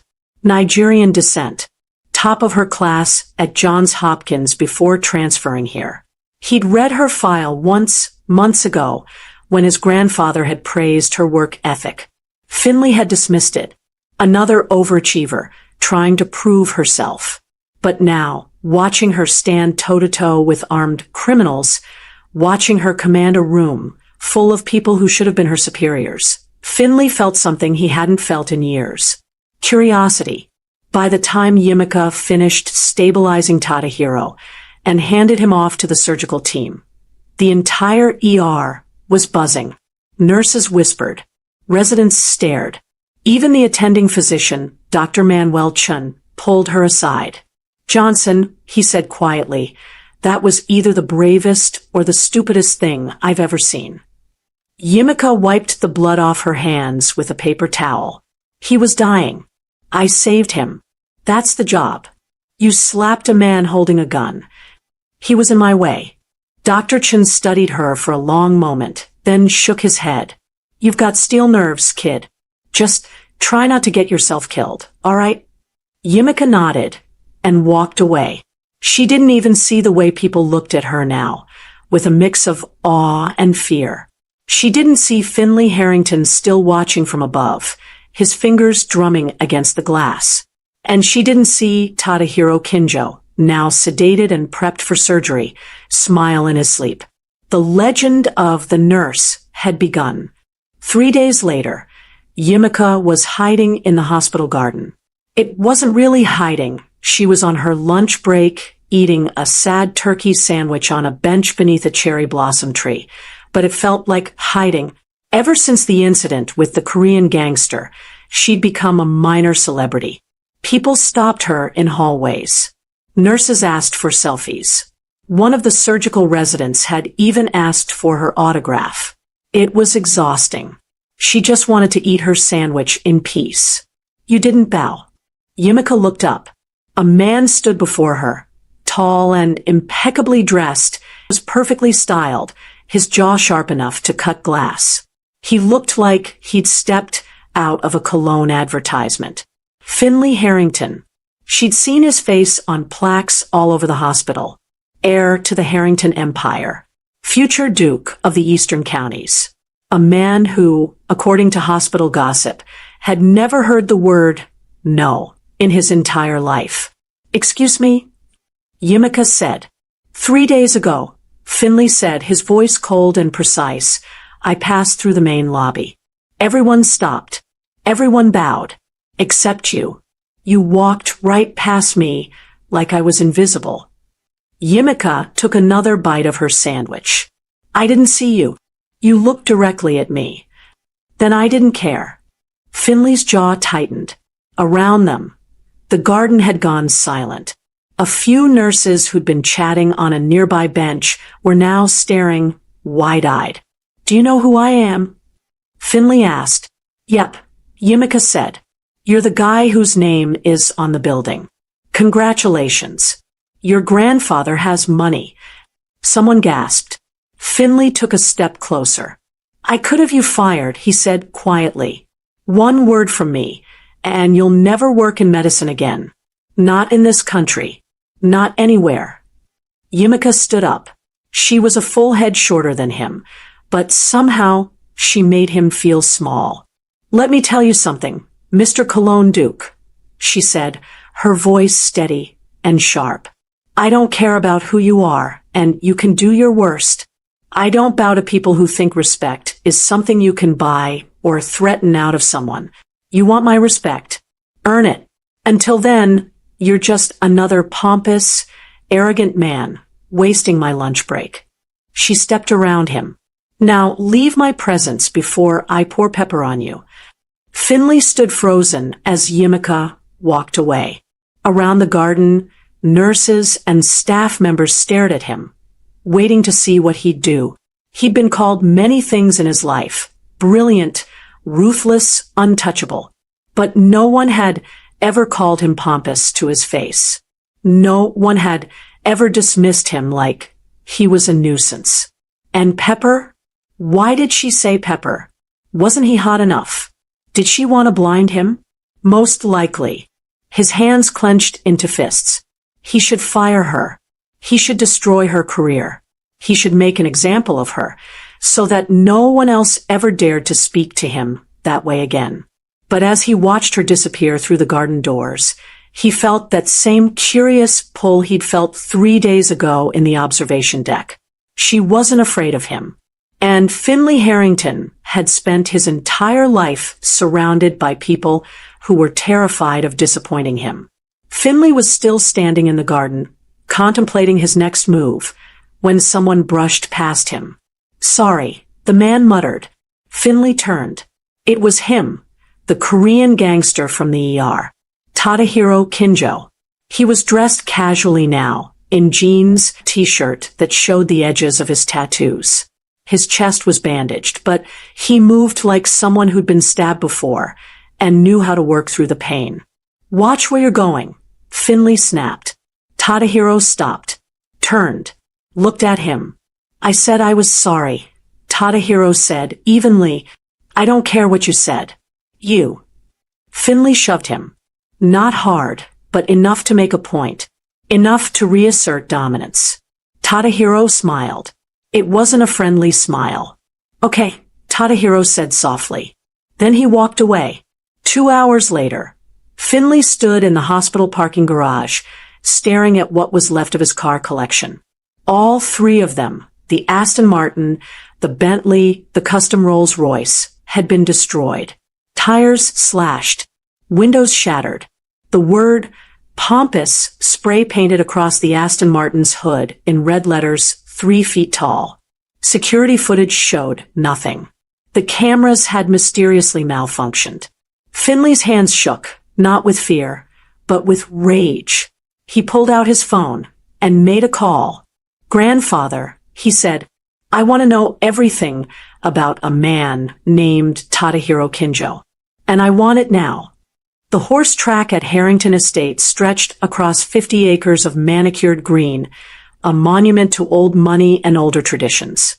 Finley came here when he needed to think, when the weight of expectations pressed too hard against his chest. The rhythmic thunder of hooves, the smell of leather and sweat, it cleared his mind. Today his mind was anything but clear. He'd spent the last 12 hours digging into Tadahiro Kinjo's background, and what he'd found had turned his blood cold. The man wasn't just a gangster. He was the heir to the Kinjo clan, one of the most feared Yakuza organizations in East Asia. Tadahiro had been raised in the mountains of rural Korea, trained by his grandfather in combat, survival, and something the reports called the old ways. He'd killed his first man at 16. By 20, he'd consolidated power over 3 rival factions. And now he was here, in Finley's territory, destroying his property and walking around like he owned the place. Finley tightened the reins on his stallion, Sovereign, a black thoroughbred worth more than most people's houses. He urged the horse into a gallop, trying to outrun the rage that threatened to consume him. He rounded the far bend of the track and nearly collided with another rider. Tadahiro Kinjo sat astride a chestnut mare, his posture relaxed, his face unreadable. He wore riding boots and dark jeans, his bandaged chest visible beneath an open jacket. He looked like he'd been riding his entire life. "You," Finley said, pulling Sovereign to a halt. "Me," Tadahiro agreed. "This is private property. I was invited." Tadahiro gestured toward the estate manager's office in the distance. "Your grandfather's assistant gave me a guest pass. Something about community outreach and cultural exchange." Finley's jaw clenched. His grandfather had been on a philanthropy kick lately, trying to soften the Harrington family's reputation. Apparently, that now included inviting criminals to their private facilities. "You destroyed my cars," Finley said. "Did I?" Tadahiro's expression didn't change. "That's a serious accusation. Do you have proof?" "I know it was you." "Then call the police." Tadahiro smiled. "Oh wait, you can't. Because you have no evidence. And because men like us don't call the police, do we, Duke?" Finley's hands tightened on the reins. Sovereign sensed his tension and pawed at the ground, nostrils flaring. "What do you want?" Finley asked. "Nothing from you," Tadahiro said. "I'm just here enjoying your family's hospitality. Beautiful facility. The horses are well trained. The grounds are immaculate." He paused. "Though I have to say, the owner could use some lessons in manners. Get off my property. Make me..." For a long moment, they stared at each other across 10 feet of dirt track. Between them crackled with violence barely restrained. Finley had trained in fencing, in boxing, in every gentleman's sport his family deemed appropriate. But looking at Tadahiro, he knew with absolute certainty that if they fought here, now, one of them would die. And it might not be the gangster. "This isn't over," Finley said. "I certainly hope not," Tadahiro replied. Then he urged his horse forward, brushing past Finley close enough that their stirrups nearly touched. Finley watched him ride away, his entire body vibrating with fury. He pulled out his phone and made another call. "Yes, Mr. Harrington," his assistant answered. "Find out everything there is to know about Yimika Johnson," Finley said. "Her family, her friends, her debts, her fears. I want to know what makes her tick." Sir. Just do it. Because if Tadahiro Kinjo was here, it wasn't for the horses or the hospitality. It was for her. And Finley Harrington did not share. It started at 2:47 a.m. on a Tuesday. Yimika was finishing a double shift, her feet aching, her eyes burning from lack of sleep. She just closed the chart on a 12-year-old with appendicitis when the alarms started screaming. "Code Silver. Active threat in the building." The ER exploded into controlled chaos. Security guards rushed toward the main entrance. Nurses began moving patients into lockdown rooms. Dr. Chen grabbed Yimika's arm. "Get to the supply closet and stay there," he ordered. "What's happening?" "Armed men in the lobby. They're asking for the patient in room 304. Room 304. Tadahiro Kinjo. Yimika's blood went cold. He'd been moved out of the ICU 2 days ago, healing faster than anyone expected. He'd refused police protection, refused to give a statement about the car accident. His guards had been stationed outside his door, 24/7, a small army in expensive suits. But now someone else had come for him. Yimika didn't go to the supply closet. She ran toward room 304. The hallway was empty except for two bodies on the floor. Tadahiro's guards, unconscious but breathing. The door to his room hung open, bullet holes stitching across its surface. Inside, Tadahiro stood beside his bed, hospital gown hanging loose, and 4-pole in his hands like a weapon. 3 men in black tactical gear surrounded him, guns drawn. "Come quietly, Kinjo," one of them said in Korean. "The chairman wants to talk." "The chairman can go to hell," Tadahiro replied in the same language. The man nodded to his companions. They moved forward. Yimika grabbed a fire extinguisher off the wall and stepped into the room. "Hey," she said. All 4 men turned to look at her. "You can't be here," she continued, her voice steady despite her racing heart. "This is a hospital. We have protocols. If you want to move a patient, you need to fill out the proper discharge paperwork, sign the liability waivers, and get approval from the attending physician. Otherwise, I'm going to have to ask you to leave." One of the tactical gear men laughed. "Little girl, walk away before you get hurt." Yimika pulled the pin on the fire extinguisher and sprayed him directly in the face. The room exploded into chaos. The man screamed, clawing at his eyes. His companions raised their guns. Tadahiro moved like lightning, driving the 4-pole into one man's throat and sweeping the legs out from under another. Yimika didn't wait to see what happened next. She grabbed Tadahiro's arm. "Come on." They ran. Behind them, gunshots echoed through the hallway. Yimika's mind raced. The security team would be here soon, but not soon enough. She needed to hide him somewhere safe, somewhere these men wouldn't think to look. She dragged Tadahiro toward the service elevator, the one that only staff used, the one that went to places patients never saw.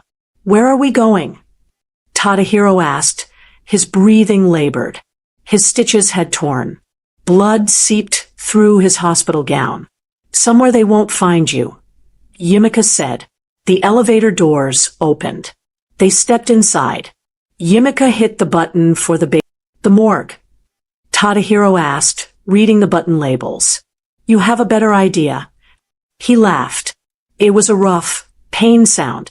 "You know, most people would have let them take me. Most people are idiots." The elevator descended into darkness.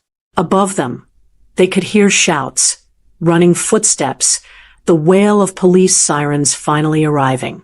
When the doors opened, Yimika led Tadahiro through the cold white corridors of the morgue, past the examination tables and the wall of refrigerated drawers.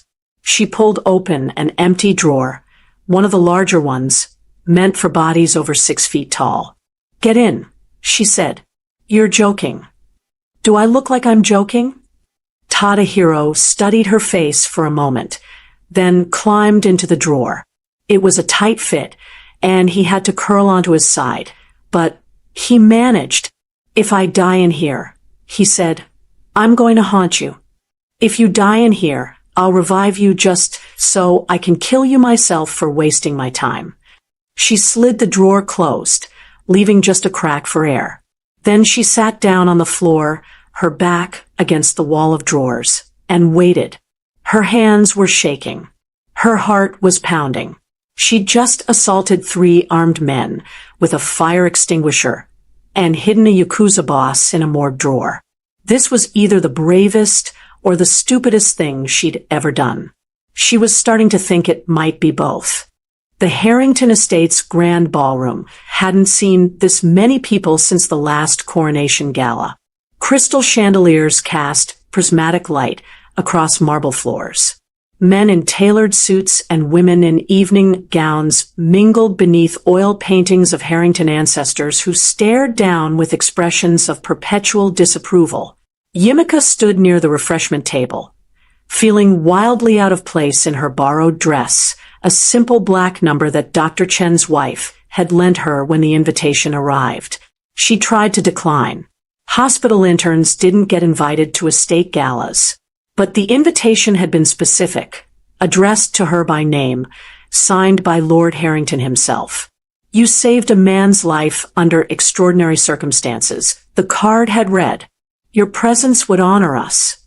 So here she was, eating tiny sandwiches and wondering how quickly she could leave without causing an international incident.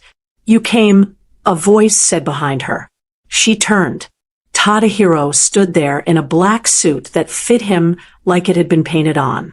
His chest was still bandaged beneath the crisp white shirt, but you couldn't tell unless you knew what to look for. He looked dangerous and elegant in equal measure. They invited me, Yimika said. It would have been rude not to show up. They invited you because my family made a very generous donation to the hospital, with the stipulation that you be honored for your service. Tadahiro's lips curved into a slight smile. I may have suggested it. You didn't have to do that. You hid me in a morgue drawer. It seemed like the least I could do. Before Yimika could respond, a man's voice boomed across the ballroom. Lord Edmund Harrington, Finley's grandfather, stood on the raised platform at the far end of the room. He was 83 years old, built like an oak tree, with white hair and eyes that missed nothing. Ladies and gentlemen, he announced, thank you for joining us this evening. As you know, the Harrington family has a long tradition of service to this county. And today, I'm pleased to announce the continuation of one of our most cherished traditions. The room went silent. Even the waiters stopped moving.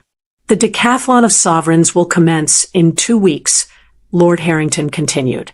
For those unfamiliar with our custom, this is a 10-day competition testing strength, skill, intelligence, and character.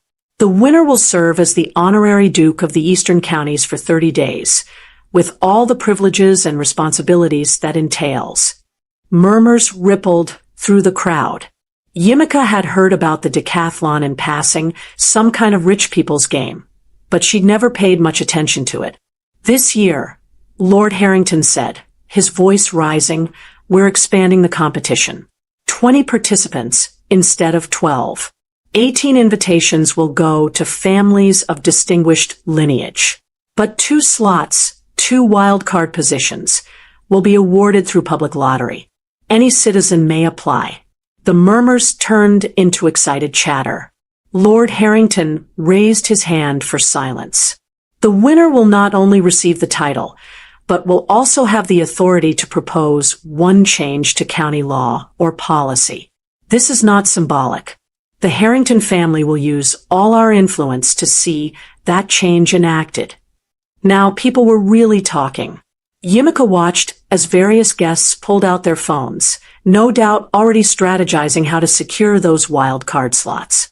My grandson, Finley Harrington, has won this competition for 2 consecutive years, Lord Harrington continued, gesturing to where Finley stood near the front of the room, looking every inch the undefeated champion. We'll see if anyone can break his winning streak. Finley's eyes swept across the crowd. They found Yimika and held. She looked away first. The application period opens tonight, Lord Harrington concluded. May the best sovereign win. The crowd erupted into applause. Music started playing. People began moving toward the networking opportunities this presented. Yimika felt someone step close beside her. She didn't need to look to know it was Finley. His cologne. You should apply, he said, for the wild card position. I'm not interested in playing games with rich people, Yimika replied. It's not a game. The winner gets real power. You could change hospital funding policies, increase nurse salaries, reform healthcare access. He paused. Isn't that what you went into medicine for? To help people? She turned to face him. What's your angle? No angle. I just think it would be interesting to see what someone like you could do with that kind of authority. Someone like me? Someone who isn't afraid to slap armed men and talk back to Dukes. Before Yumika could respond, Tadahiro appeared at her other side. "She's not interested," he said flatly. Finley's expression hardened. "I don't recall asking you. And I don't recall caring what you think." The two men stared at each other across Yumika like she was the last piece of land in a territory war. The air between them crackled with barely contained violence. "Gentlemen," Yumika said, her voice cutting through the tension like a scalpel, "I'm standing right here.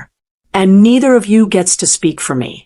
She grabbed a glass of champagne from a passing waiter and walked away. Behind her, she heard Tadahiro speak quietly to Finley.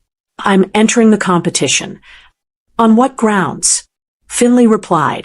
"You're not part of any distinguished lineage. Not in this country. Wild card lottery. My application goes in tonight. You'll never win it. The odds are 2 in 10,000. Watch me." Yumika didn't hear Finley's response, but something in the quality of the silence that followed told her that everything had just changed. The game had begun, and somehow she was the prize. The morning of the first trial dawned cold and gray. Yumika stood in the medical tent at the edge of Harrington Estate's Northfield, organizing supplies and wondering how her life had gotten so complicated in the span of 2 weeks. Tadahiro had won his lottery slot against 10,000 applicants through what had to be either divine intervention or extremely sophisticated rigging. His name had been drawn. The other wild card position had gone to a farmer from the outer counties, a man named Thomas Webb, who looked terrified to be there. 20 competitors total. 18 from old money families with names like Ashford and Rothschild and Vanderburg. 1 farmer, 1 Yakuza boss, and Yumika, who'd been hired as the primary field medic after Dr. Chun recommended her for the position. She tried to refuse, but the pay was 3 times her usual rate, and she had student loans that were slowly crushing her into dust. So here she was, nervous. She looked up. Dr. Chun stood in the tent entrance, medical bag in hand. "Should I be?" Yumika asked. "These people take this competition very seriously. Last year, someone broke both legs in the fencing trial. The year before that, a woman nearly drowned in the swimming challenge." He paused. "Just be ready for anything." The horn sounded. The first trial was beginning. Yumika and Dr. Chun moved to the edge of the field, where Lord Harrington stood on a raised platform, addressing the gathered crowd of spectators. Hundreds of people had shown up, treating this like a sporting event. Vendors sold food. Children waved banners. "The first trial is simple," Lord Harrington announced. "A pursuit across 5 miles of terrain. Competitors will ride on horseback from here to the eastern checkpoint, navigating forest trails and open fields. First 10 to arrive move on to the afternoon trial. Last 10 are eliminated." Yumika's stomach dropped. "Eliminated on day 1? However," Lord Harrington continued, "there are red flags hidden along the route. Bring back a flag, and you're automatically safe, regardless of your finishing position.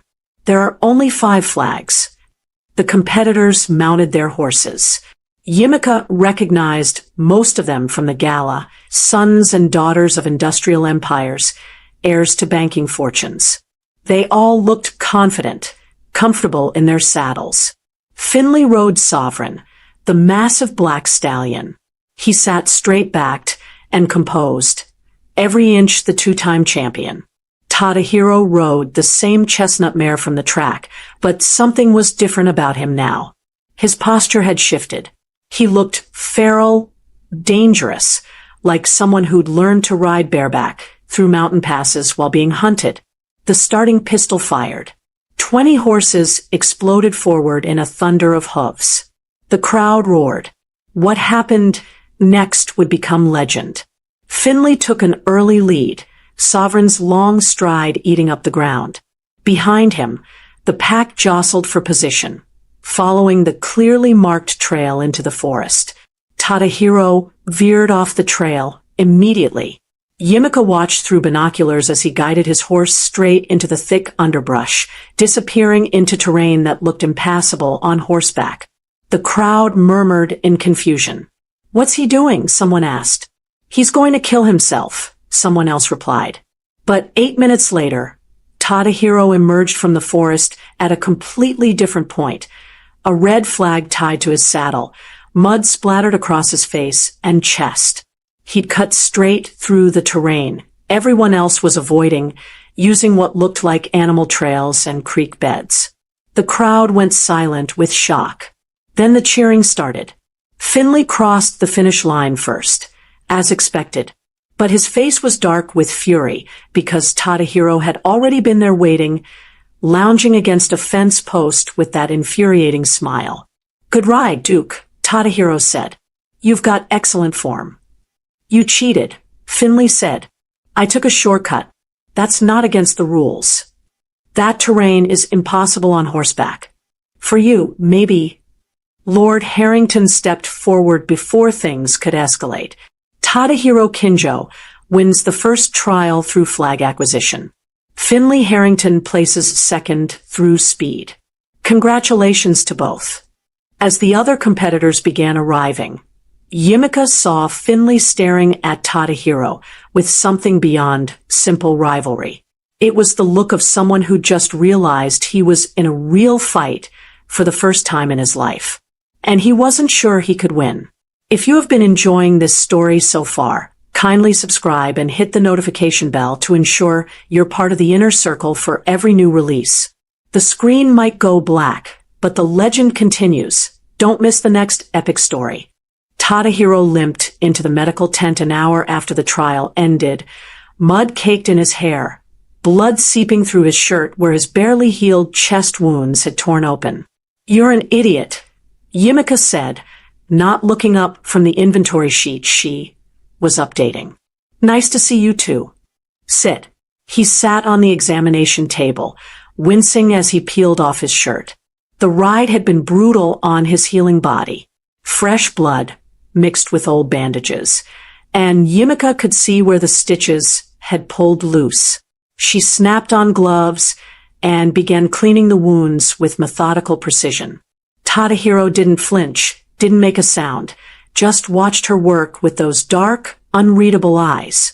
"You reopened 3 of the sutures," Yimika said, "and you've got severe saddle sores that are going to make tomorrow's trial absolute hell. What were you thinking taking that route?" "I was thinking I needed to win." "Why?" She looked up at him. "Why does this matter so much to you? You're not from here. You don't care about being Duke of anywhere. So why are you risking your life for some rich family's game?" Tadahiro was quiet for a long moment. Then he reached for his discarded shirt and pulled something from the pocket. A small photograph, creased and faded. He handed it to her. The photo showed a young boy, maybe 6 years old, standing between 2 adults in what looked like a traditional Korean home. The boy was smiling. The adults weren't. "My younger brother," Tadahiro said, quietly. "Kenji. He died when I was 15. Yimika's hands stilled. "I'm sorry. He was sick. Leukemia. We were living in the mountains then, training with my grandfather. Remote area. No hospitals nearby." Tadahiro's jaw tightened. By the time we got him to the city, it was too late. The doctor said if we'd caught it earlier, if we'd had access to proper care, he might have lived. He pointed to his chest, to the elaborate tattoo that covered his left side. Yimika had noticed it before, a cherry blossom tree with roots that extended down to his ribs. But now she saw what she'd missed. Hidden among the branches were dates. Birth and death dates. "I don't just have one," Tadahiro said. "I have 7.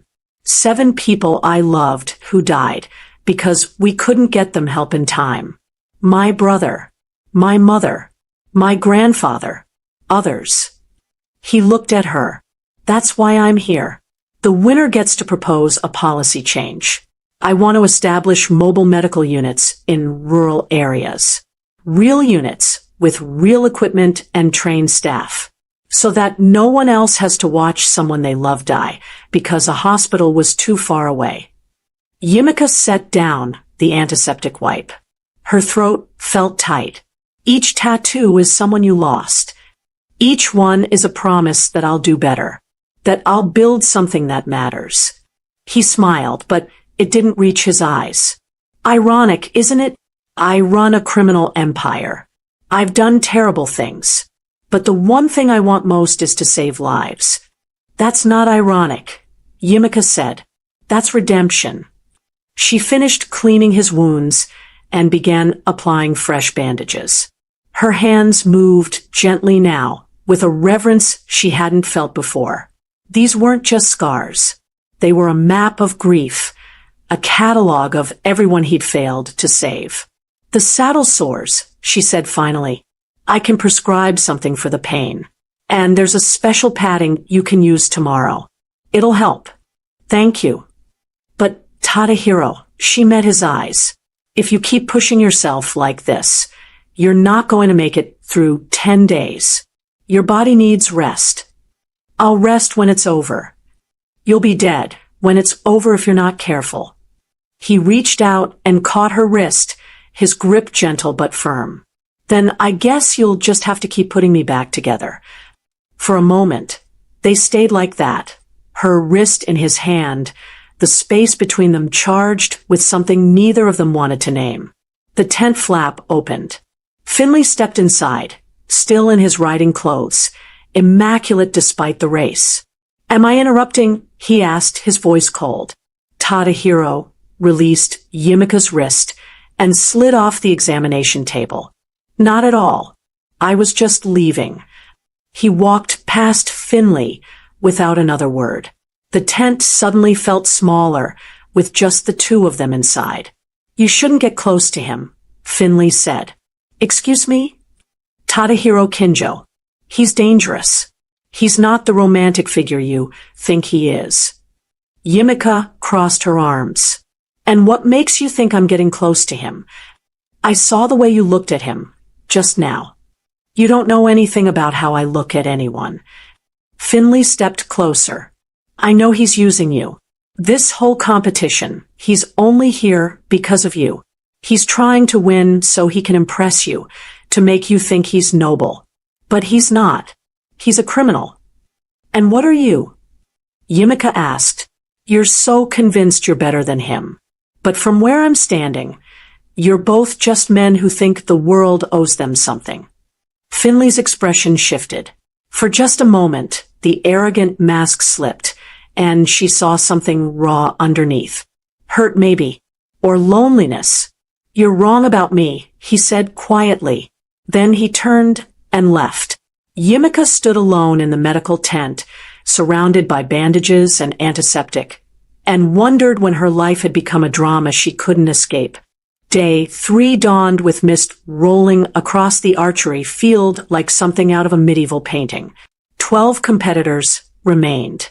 8 had been eliminated in yesterday's swimming trial, a brutal endurance test that had left 2 people hospitalized and 1 nobleman's son threatening to sue.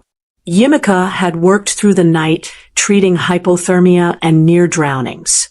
She was exhausted, but the competition didn't stop for things like human limitations. The archery trial was simple in concept, complex in execution. Each competitor would shoot at targets placed at increasing distances, 50 yards, 75 yards, 100 yards. Score accumulated across all 3 distances. Highest score won immunity for the next trial. Finley was a natural archer.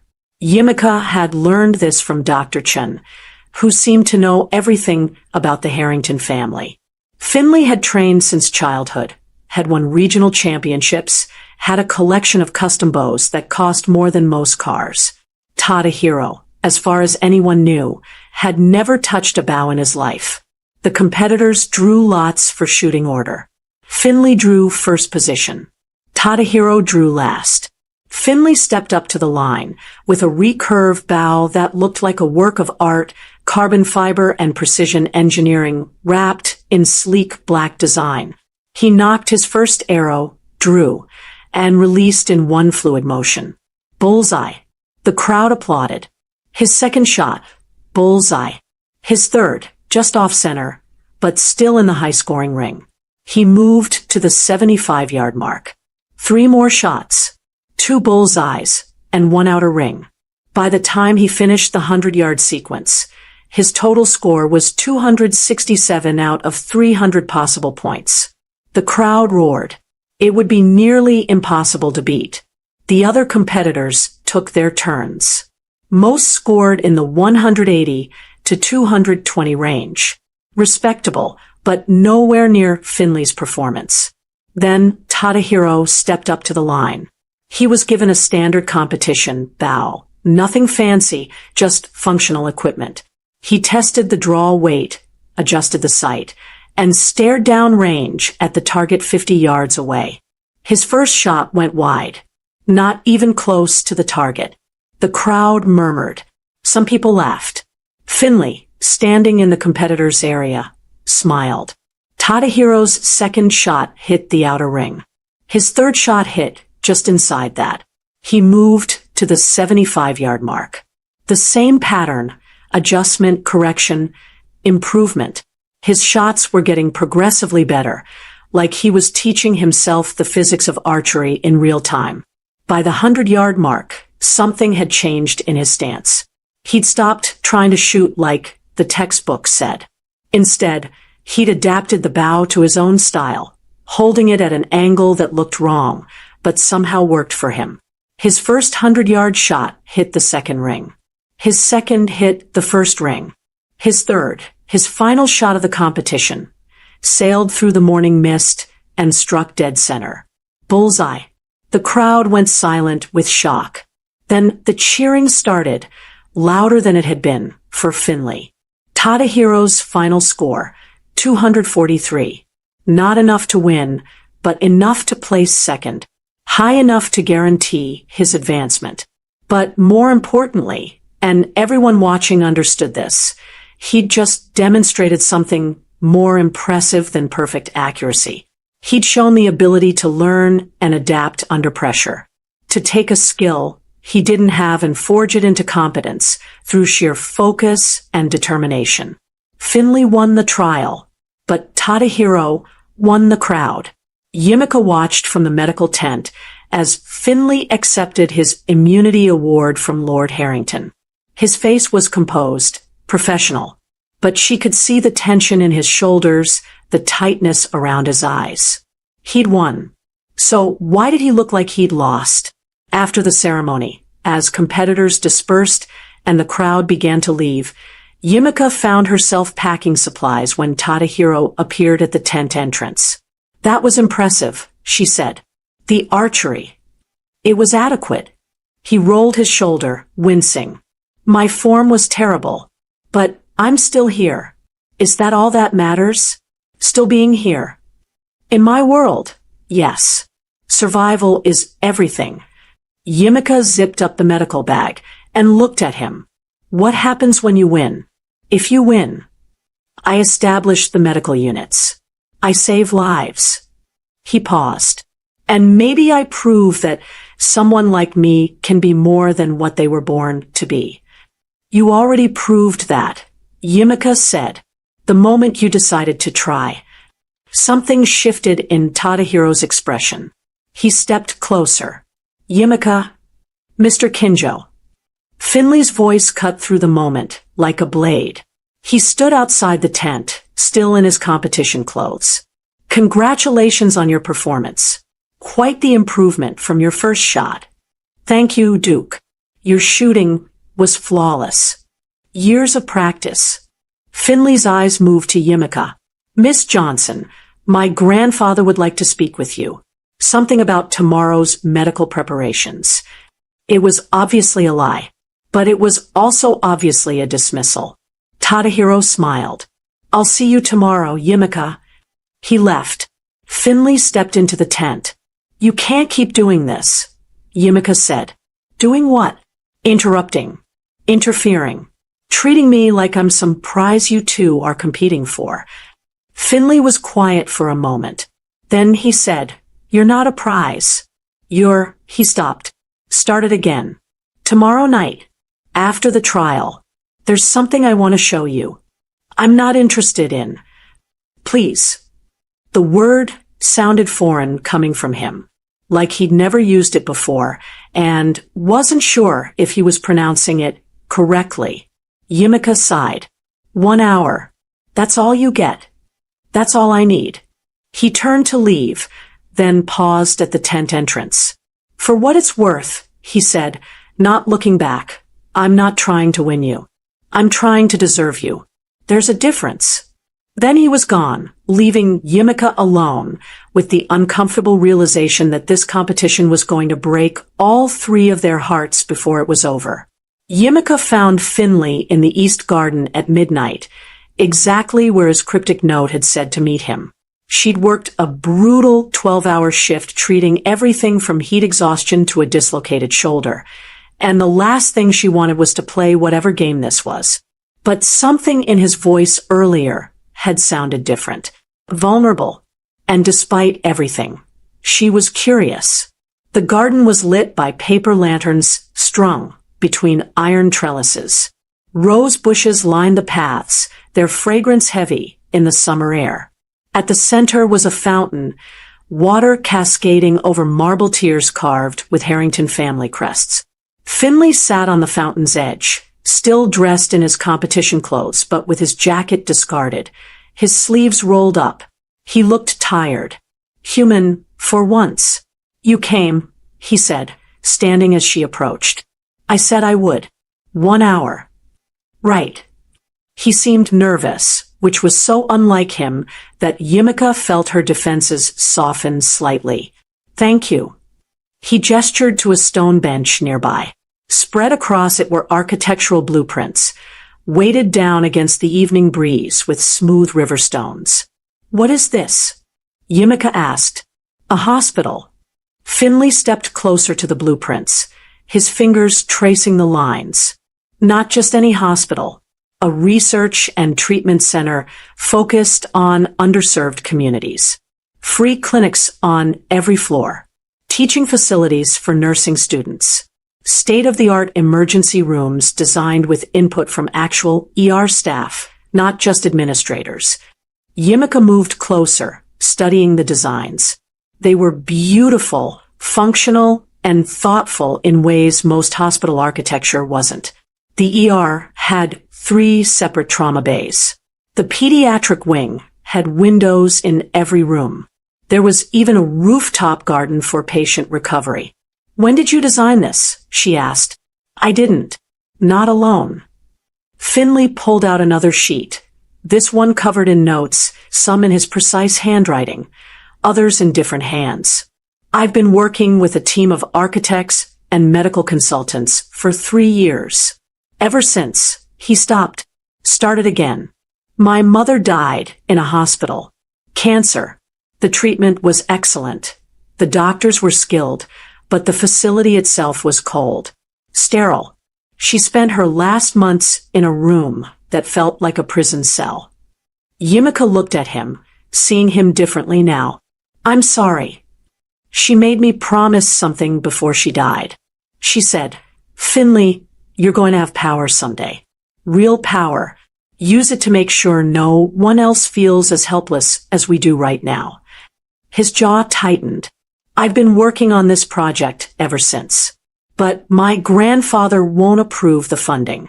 He says it's not economically viable, that hospitals need to turn a profit.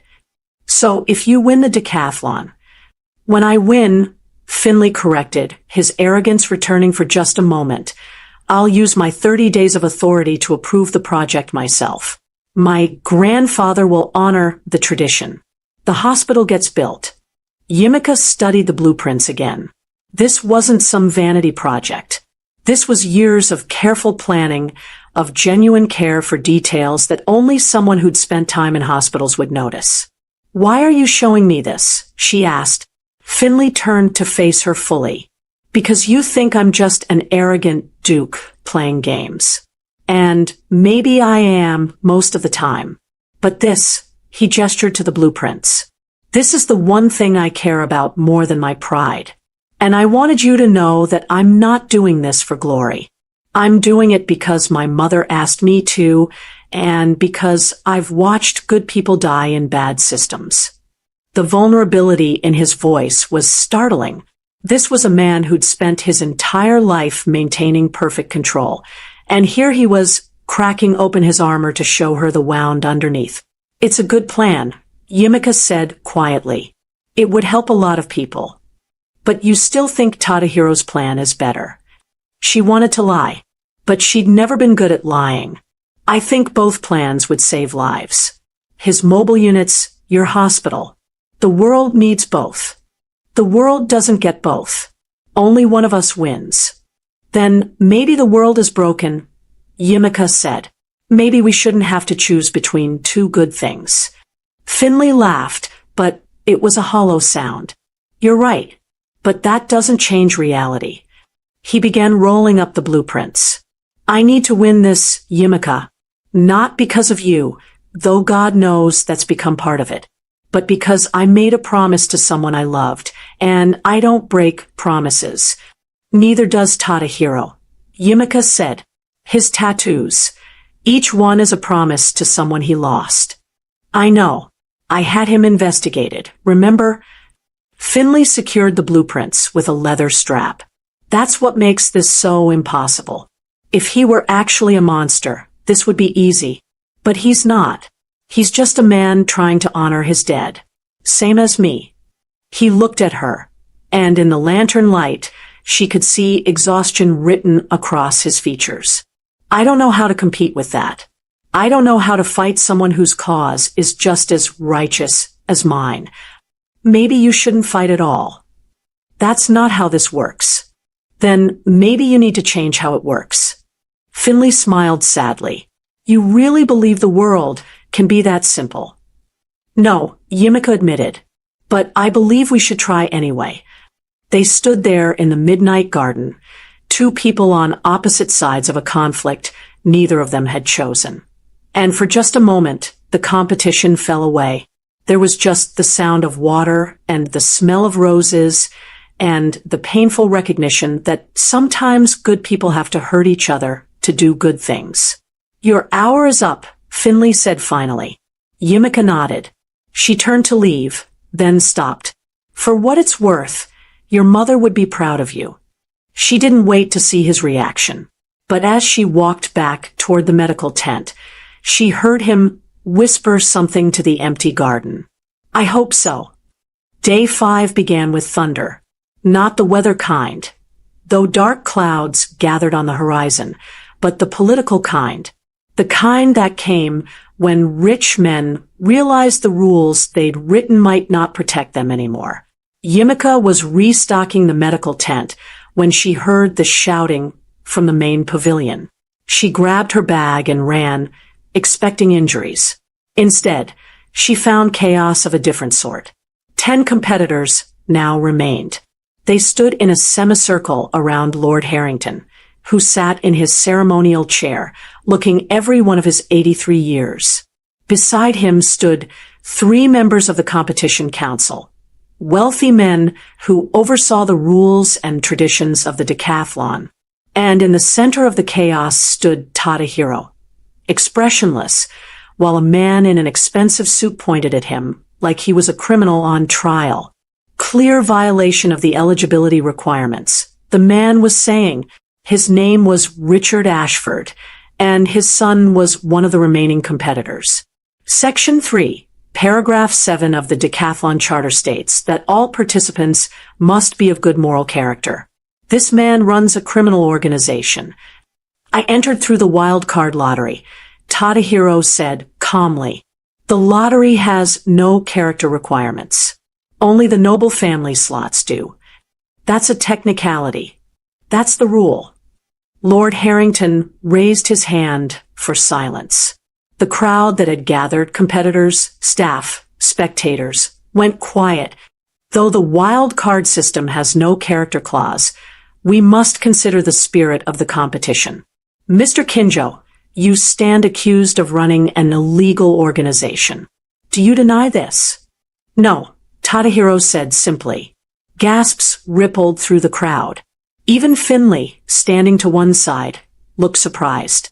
Most people would have lied, or deflected, or hired lawyers. Tadahiro just admitted it. Then, by your own admission, Ashford began. I run what you call a criminal organization, Tadahiro interrupted. In Korea, we call it a family. We provide protection to people who can't get it from the government. We offer loans to businesses banks won't touch. We create order in places where the law refuses to go. He paused. Yes, we operate outside your legal system. But that doesn't mean we're without honor. Honor. Ashford scoffed. You're a thug with delusions of.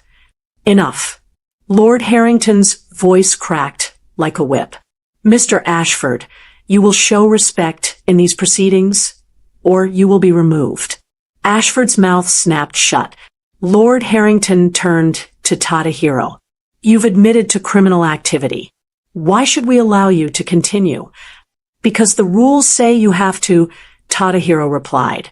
And because half the men in this competition have broken more laws than I have. They've just done it with lawyers and offshore accounts. Someone in the crowd laughed nervously. Lord Harrington's expression didn't change, but Yimika thought she saw the ghost of a smile. You're technically correct, the old man said. But perhaps... Wait. Everyone turned. Yimika was pushing through the crowd, her medical bag still clutched in one hand. Miss Johnson, Lord Harrington said, this is a council proceeding. Unless someone requires medical attention. They require a reality check, Yimika said.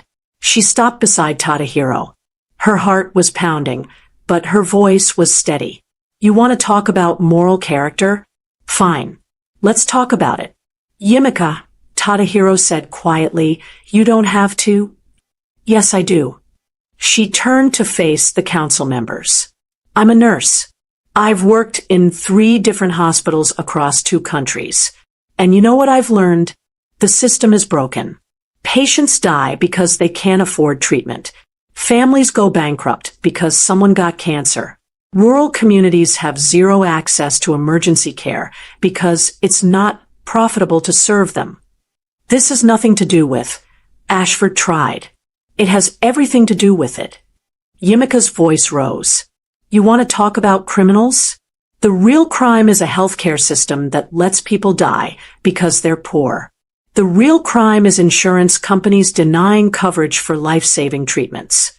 The real crime is that we live in one of the richest countries in the world, and medical bankruptcy is the leading cause of personal bankruptcy. She pointed at Tadahiro.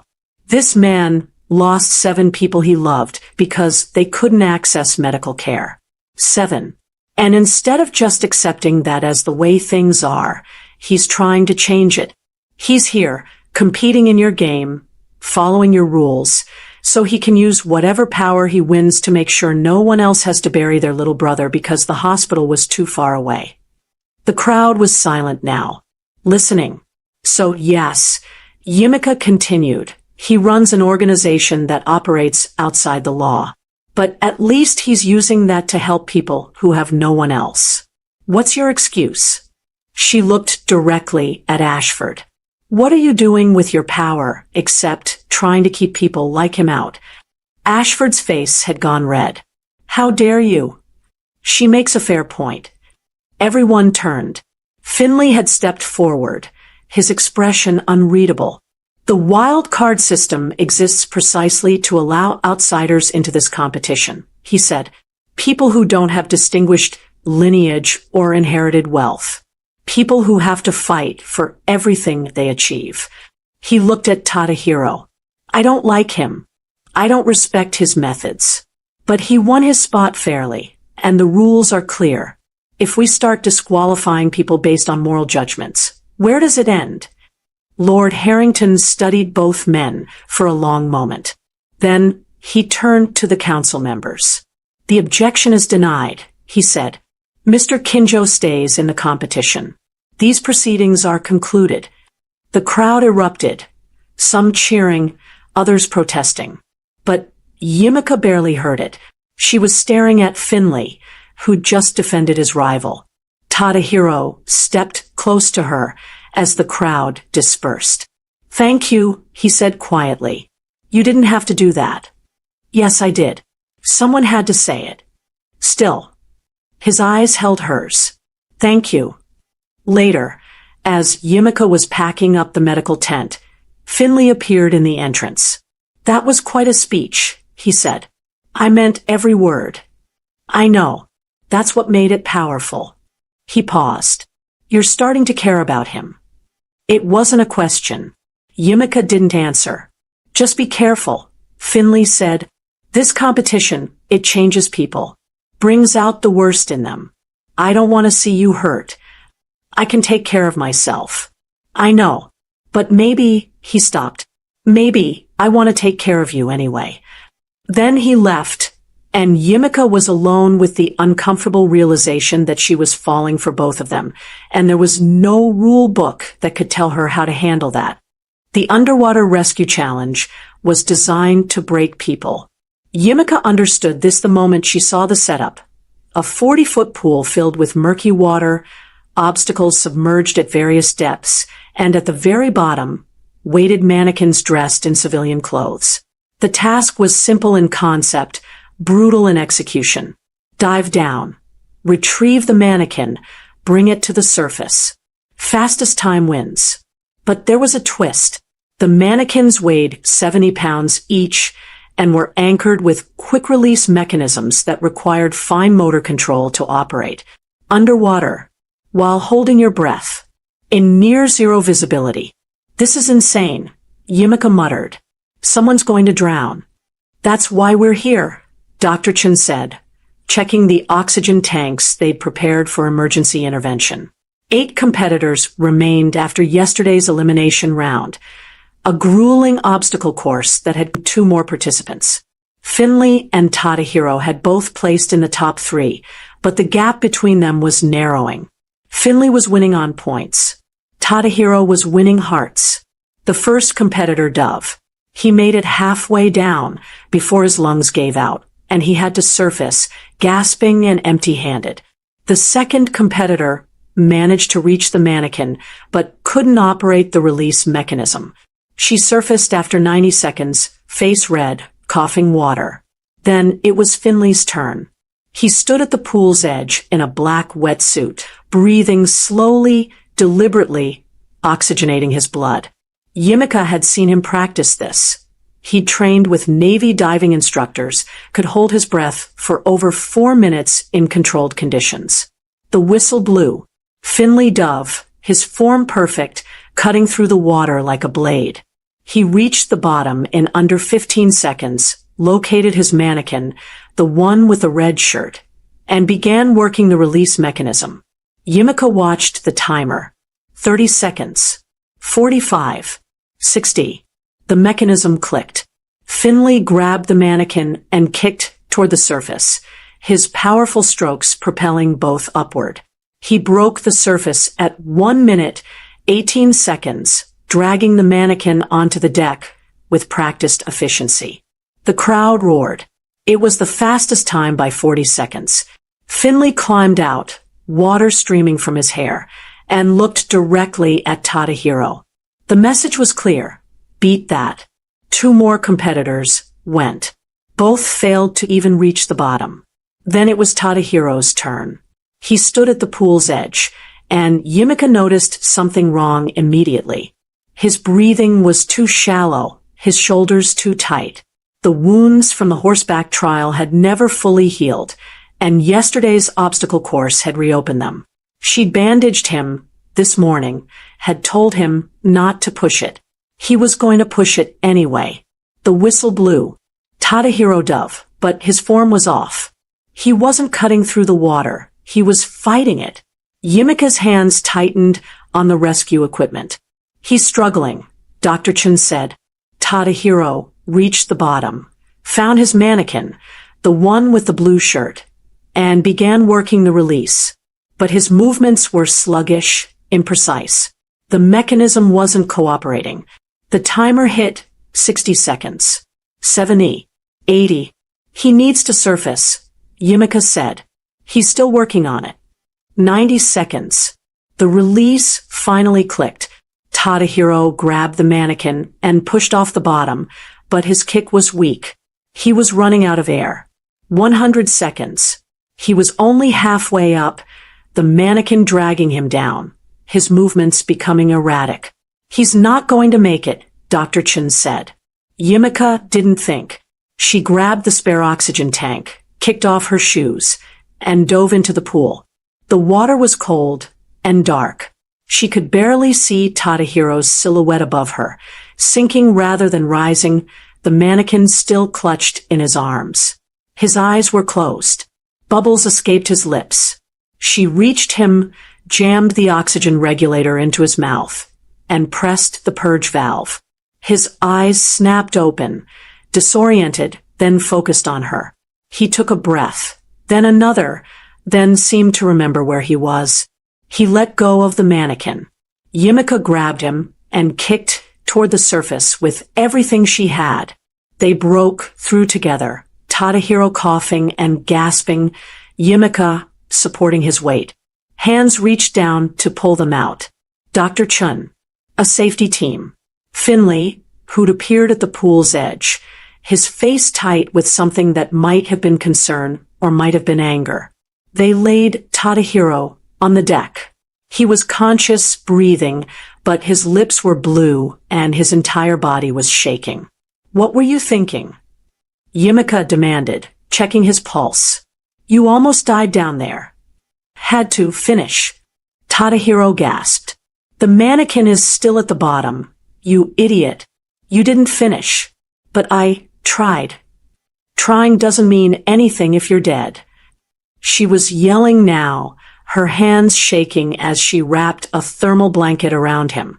She wasn't sure if she was angry or terrified, or both.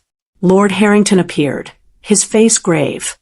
Mr. Kinjo, you are disqualified from this trial for failure to complete the task and for requiring rescue intervention. Tadahiro nodded, still too oxygen-deprived to speak. However, the old man continued, you are not eliminated from the competition. You simply receive 0 points for this event. The crowd murmured. It was a mercy ruling, and everyone knew it. But it was also technically correct. The rules said failure meant disqualification from the trial, not from the competition itself. Miss Johnson, Lord Harrington said, turning to Yimika, that was a remarkable act of courage. You potentially saved this man's life. I was just doing my job, Yimika said. Your job is to provide medical care, not to dive into 40 feet of water. The old man smiled slightly. But I'm glad you did. As they loaded Tadahiro onto a stretcher to take him to the medical tent for observation, Finley appeared beside Yimika. That was reckless, he said quietly. Someone had to. It could have been you on that stretcher. It could have been both of you. But it wasn't. Finley looked at her, and something in his expression made her chest tighten. You would have done the same for me, he said. Wouldn't you? It wasn't really a question. But Yimika answered anyway. Yes. He nodded, like that confirmed something he'd been afraid to ask.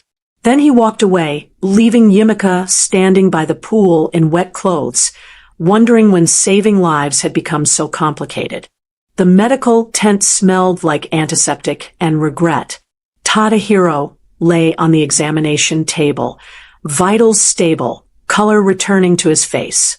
He was weak, but he was excited that Yimika was treating him. Yimika had spent the last hour monitoring him for secondary drowning symptoms, fluid in the lungs that could develop hours after a near drowning. So far, he was clear. You should rest, she said, updating his chart. I should train. He tried to sit up. She pushed him back down with one hand. You almost died today. You're not training. You're not moving. You're lying here until I say otherwise. I'm fine. You're an idiot with a death wish. She set down the chart. What is wrong with you? Why do you keep pushing yourself like this? Because if I don't win, then someone else will, and they'll do something good with the power, and the world will keep spinning. Her voice cracked. Why does it have to be you? Tadahiro was quiet for a long moment. Then he said, because no one else is trying to save the people I'm trying to save. Finley's hospital is beautiful. It's necessary. But it's still in the city, where people have options. The rural communities, the mountain villages, the fishing towns, the places so remote they don't even have names on maps. They'll still have nothing. So let someone else fight that battle. There is no one else. He looked at her, and his eyes were tired. That's what you don't understand, Yimika. People like you, like Finley, you have options. You have systems that work for you, even if they're imperfect. But the people I come from, we have nothing but each other. And if I don't fight for them, no one will. Yimika felt something crack open in her chest. She'd been so focused on the competition, on the politics, on her own confusing feelings, that she'd forgotten what was actually at stake. I'm falling for you, she said. The words came out before she could stop them. And I hate it because you're killing yourself, and I can't watch someone I care about destroy themselves for a cause. Tadahiro stared at her. Yimika, I'm also falling for Finley, she continued, the confession spilling out like blood from a wound. Which makes even less sense because he's arrogant and entitled and everything I usually hate. But then he shows me blueprints for a hospital he's been planning for 3 years because he made a promise to his dying mother. And I see the person underneath the Duke. And she stopped. I don't know what I'm doing anymore. Tadahiro sat up slowly, carefully, like he was afraid sudden movement might shatter the moment. You don't have to choose, he said quietly. Yes, I do. That's how this works. One of you wins. One of you loses.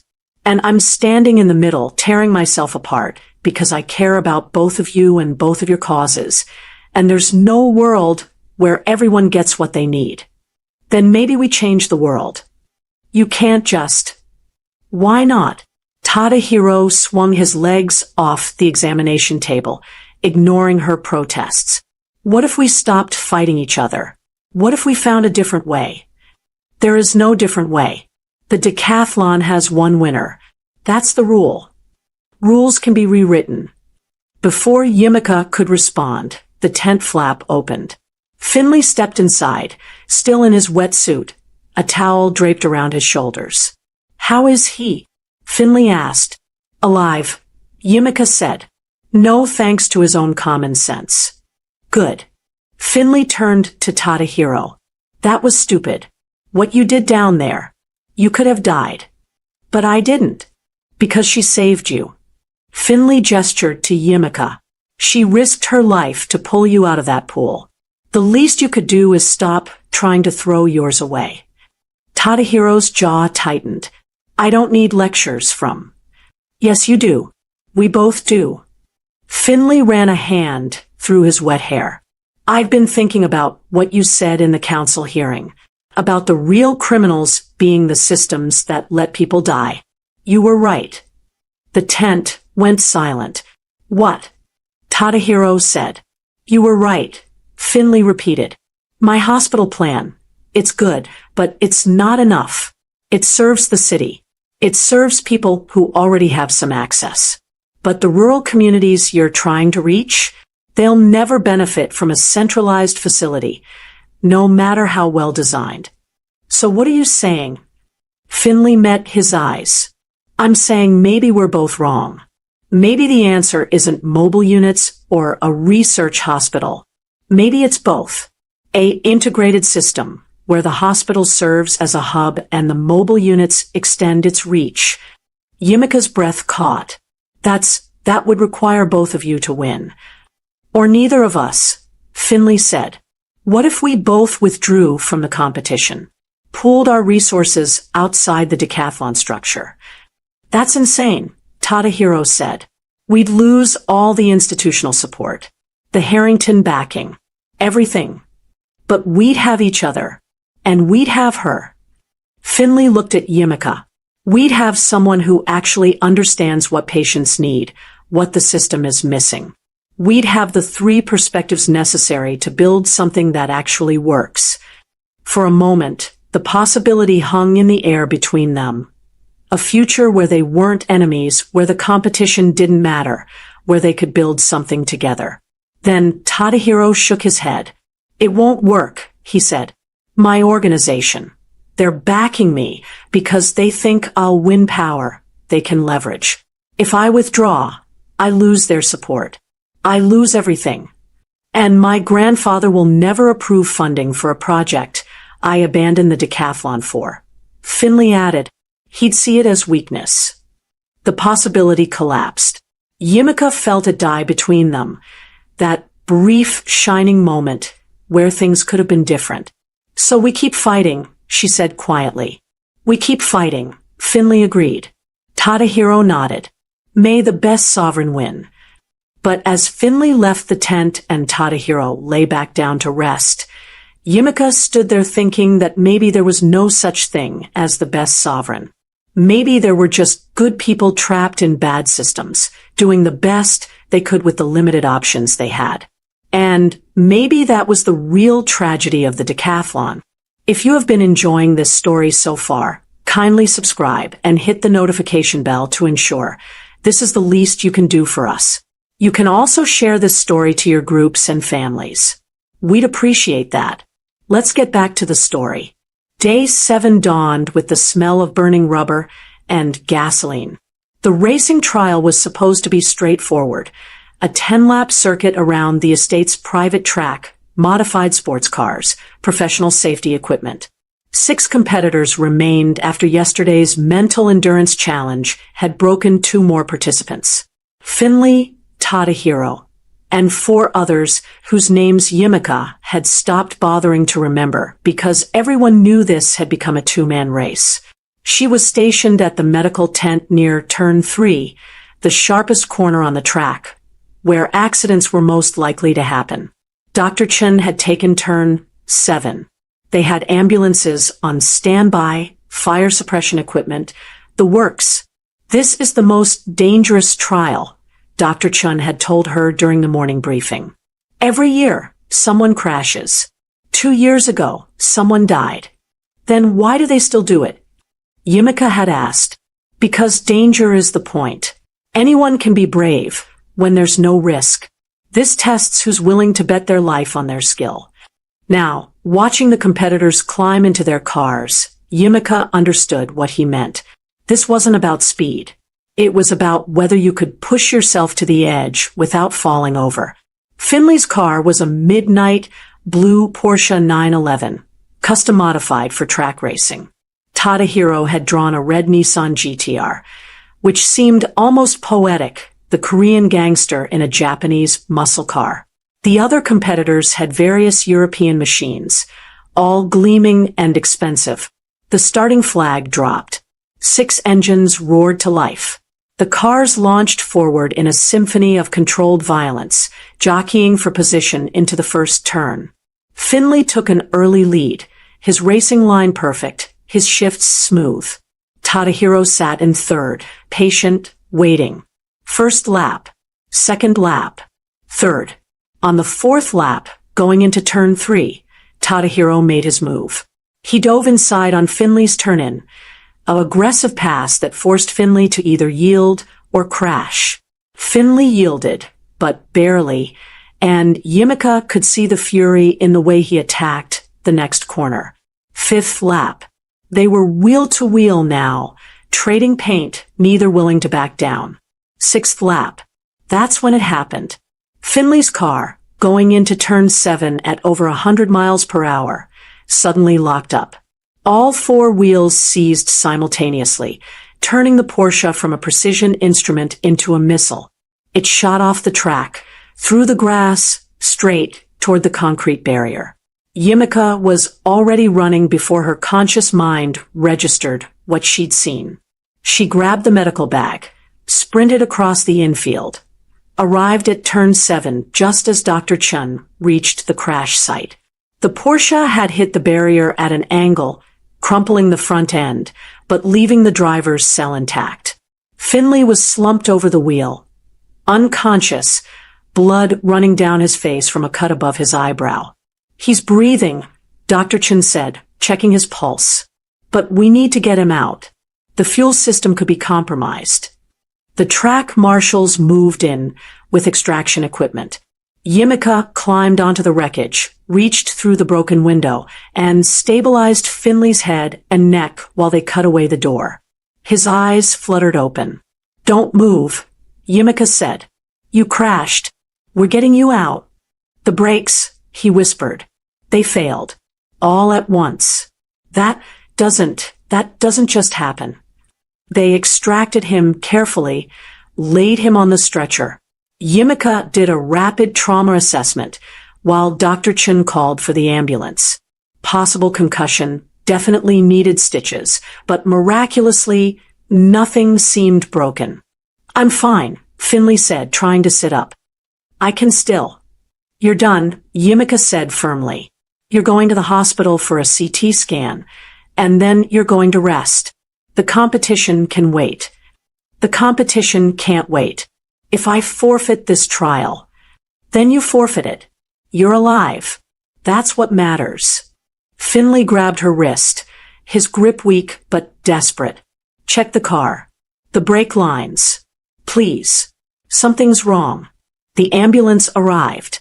They loaded him in, and Yimika watched it drive away, her heart still pounding from the adrenaline. Behind her, she heard raised voices. She turned to see Tadahiro and Lord Harrington standing near the wreckage, along with a team of mechanics and race officials. Brake lines were cut. One of the mechanics was saying, holding up a severed hydraulic line. "Clean cut, not a break. Someone sabotaged this car." The crowd that had gathered went silent. "That's impossible," Lord Harrington said. "The cars are kept in a secured garage. Only race officials have access." "Then one of your officials is dirty," Tadahiro said, flatly. "Because that didn't cut itself." Lord Harrington's face had gone gray. "This competition is suspended pending investigation. All competitors returned to the staging area immediately." As the crowd dispersed, Tadahiro caught Yimika's arm. "How is he?" he asked quietly. "He'll live. Probably a concussion. Needs stitches." She looked at him. "Did you have anything to do with this?" His expression hardened. "You think I would try to kill him? I think you want to win." "Not like this. Never like this." He released her arm. "I fight with honor, Yimika. I fight to win. But I don't cheat, and I don't sabotage. If Finley can't beat me on his own merit, then I don't deserve the victory." "It's disheartening to see you think so little of me," Tadahiro replied with disappointment. "I'm sorry," Yimika said, realizing her error in judgment. "It's fine, I understand." Tadahiro replied almost immediately. She believed him. And that scared her, because it meant someone else had done this. Someone who wanted both of them eliminated. The investigation took 3 days. 3 days during which Finley recovered in the hospital. Mild concussion, 12 stitches, bruised ribs, but nothing broken. 3 days during which security footage was reviewed, garage personnel were interviewed, and the entire estate was turned inside out looking for evidence. They found nothing. Whoever cut the brake lines had been careful, professional, and had left no trace. On the evening of the 3rd day, Lord Harrington announced that the competition would resume. The racing trial would be rerun with additional security measures. Finley was cleared to compete if he chose to. He chose to. Yimika was in the medical tent, preparing for the next day's trial, when Tadahiro appeared in the doorway. But he wasn't alone. The man with him was older, maybe 50, with iron gray hair and a face that looked like it had been carved from stone. He wore an expensive suit and moved with the coiled grace of someone who'd spent his life being dangerous. Yimika, Tadahiro said, his voice tight, "This is my brother, Park Jin-woo." Brother. But Tadahiro's brother was dead. The one in the photograph, the one with leukemia. Unless, half-brother, Jin-woo corrected, his English accented, but perfect. Different mothers. I'm the eldest. I run the Kinjo operations in Korea while Tadahiro plays games here. The contempt in his voice was palpable. Jin-woo, Tadahiro said quietly, I told you I need more time. You've had 3 weeks. The chairmen are losing patience. Jin-woo turned to Yimika, studying her with eyes that missed nothing. So this is the nurse. The reason my brother has abandoned his responsibilities to participate in a children's game. It's not a game, Tadahiro said. No. Then what is it? A competition where rich men play at being warriors? Where the prize is the right to make one symbolic change that will be forgotten in a month. Jin-woo's voice rose. Our family is at war. The Sato clan is moving against our territories. We need you home. Now, I'm aware of the situation. Are you? Because from where I stand, it looks like you're so distracted by this woman and your foolish dreams of redemption that you've forgotten who you are. Tadahiro's hands clenched into fists. I know exactly who I am. Do you? Because the Tadahiro I know wouldn't waste time trying to save strangers when his own people are dying. Jin-woo pulled out his phone, swiped to a photo, and held it up. It showed a burned building, bodies covered in sheets. This happened 2 days ago. A Sato hit on one of our safe houses. 16 dead, including women and children. Tadahiro's face went pale. They're escalating because they know you're not there. Jin-woo continued mercilessly. They see weakness. And weakness gets people killed. He pocketed the phone. You have 2 choices. Come home now and lead your family, or stay here and watch everything our grandfather built burn to the ground. That's not fair, Yimika said, finding her voice. You can't put that on him. Jin-woo turned to her, and his expression was not unkind, just tired. Life isn't fair, Miss Johnson. And the men who try to save everyone end up saving no one. He looked back at Tadahiro. I'm leaving tomorrow morning. If you're not on that plane with me, the chairman will name me as the new head. You'll be removed from succession. Everything you've worked for, everything grandfather wanted for you, gone. Then do it, Tadahiro said quietly. Jin-woo's eyes widened slightly. What? Name yourself head. Take the title. I'm not coming back. Not yet.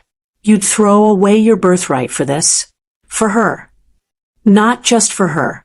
For what I'm trying to build here. For the promise I made to Kenji, to everyone we lost. Tadahiro's voice was steady now.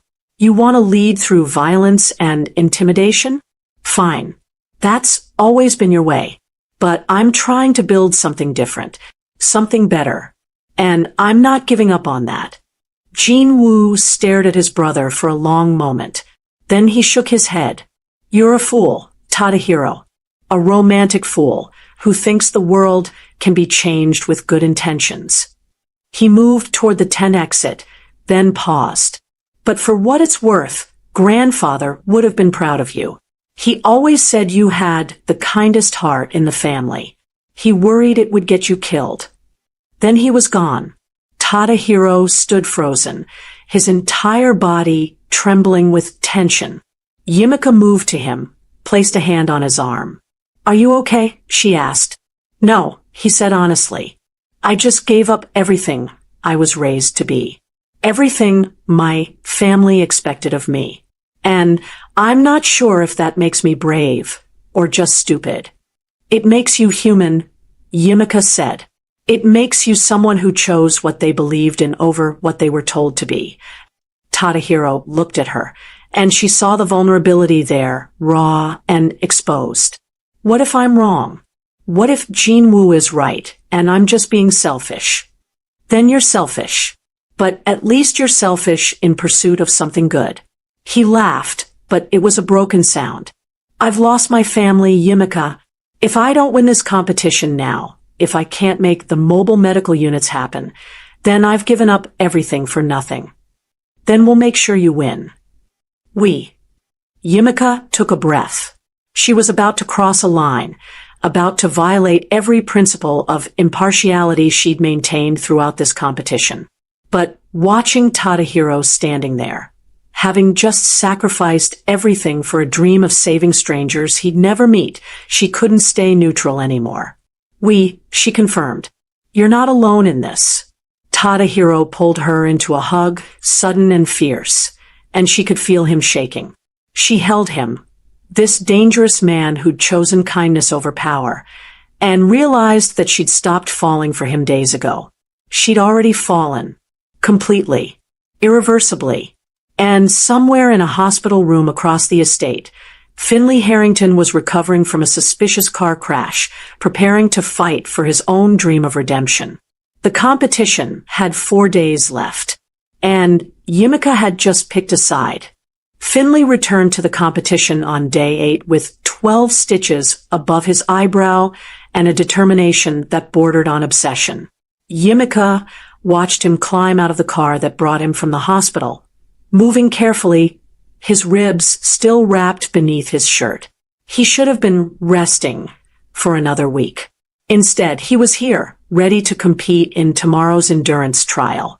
She met him at the competitor's pavilion, medical bag in hand. You shouldn't be here, she said. Neither should half the people still in this competition, yet here we are. Finley gestured to the pavilion, where Tadahiro stood with the 4 remaining competitors, studying maps of tomorrow's course. How is he? You almost died 3 days ago, and you're asking about your rival? I'm asking about the man who didn't sabotage my car. Finley's voice was quiet. The investigation cleared him. Completely. He was with Lord Harrington during the entire window when the tampering occurred. I know. Which means someone else wants both of us gone. Someone who benefits if we destroy each other or get disqualified. He paused. I've been thinking about what he said. About working together. Maybe he was right. Yimika's heart skipped. What are you saying? I'm saying. Finley stopped as a figure approached.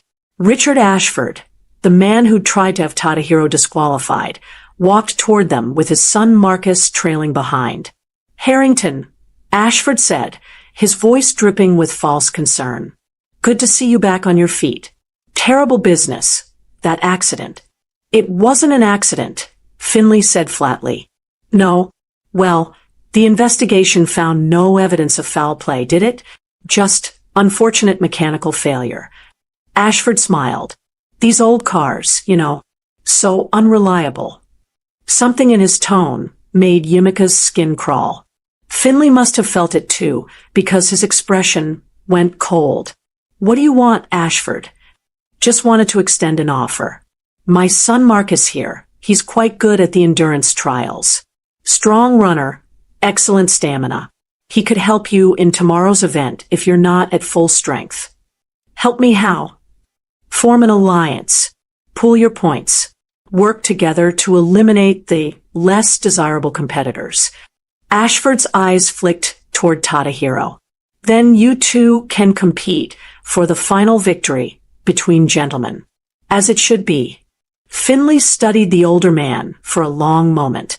You cut my brake lines. Ashford's expression didn't change. That's a serious accusation.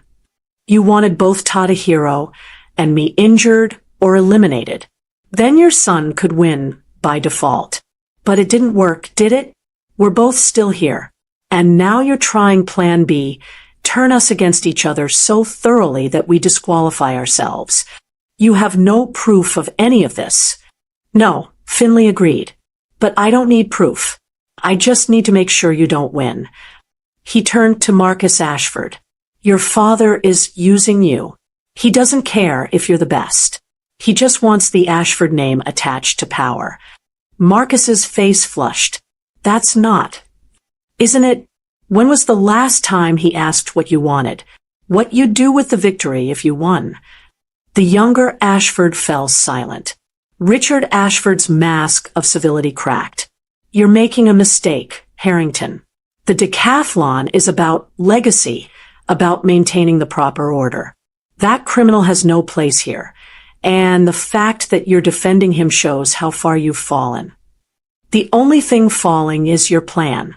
Finley stepped closer. Stay away from my car. Stay away from Tadahiro's car.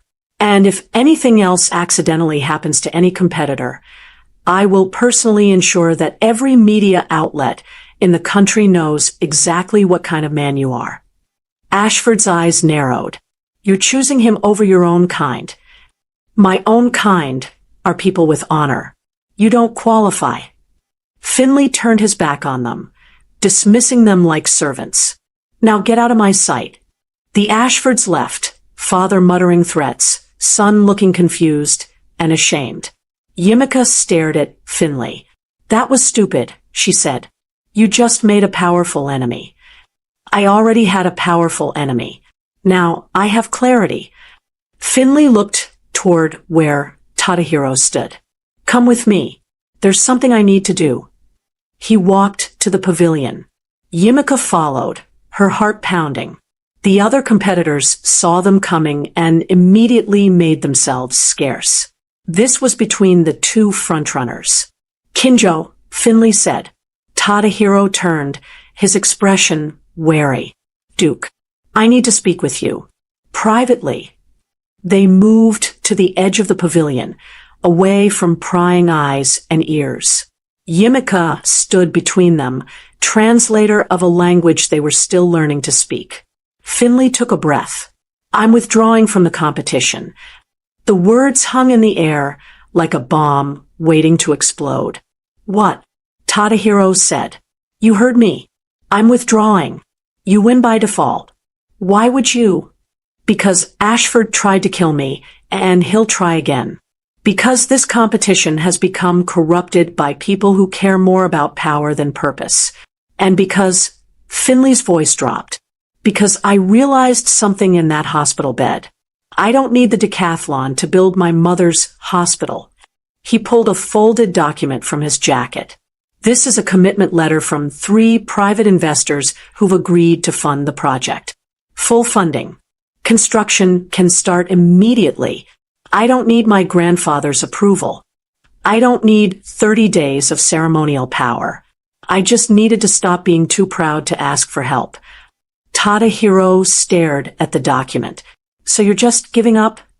I'm choosing a different path. There's a difference. Finley looked at Yimika. Someone recently reminded me that maybe we're both wrong. Maybe the answer isn't one winner and one loser. Maybe it's both of us succeeding in our own ways. But if you withdraw, Yimika said carefully, Tadahiro still has to win. The mobile medical units still need institutional backing.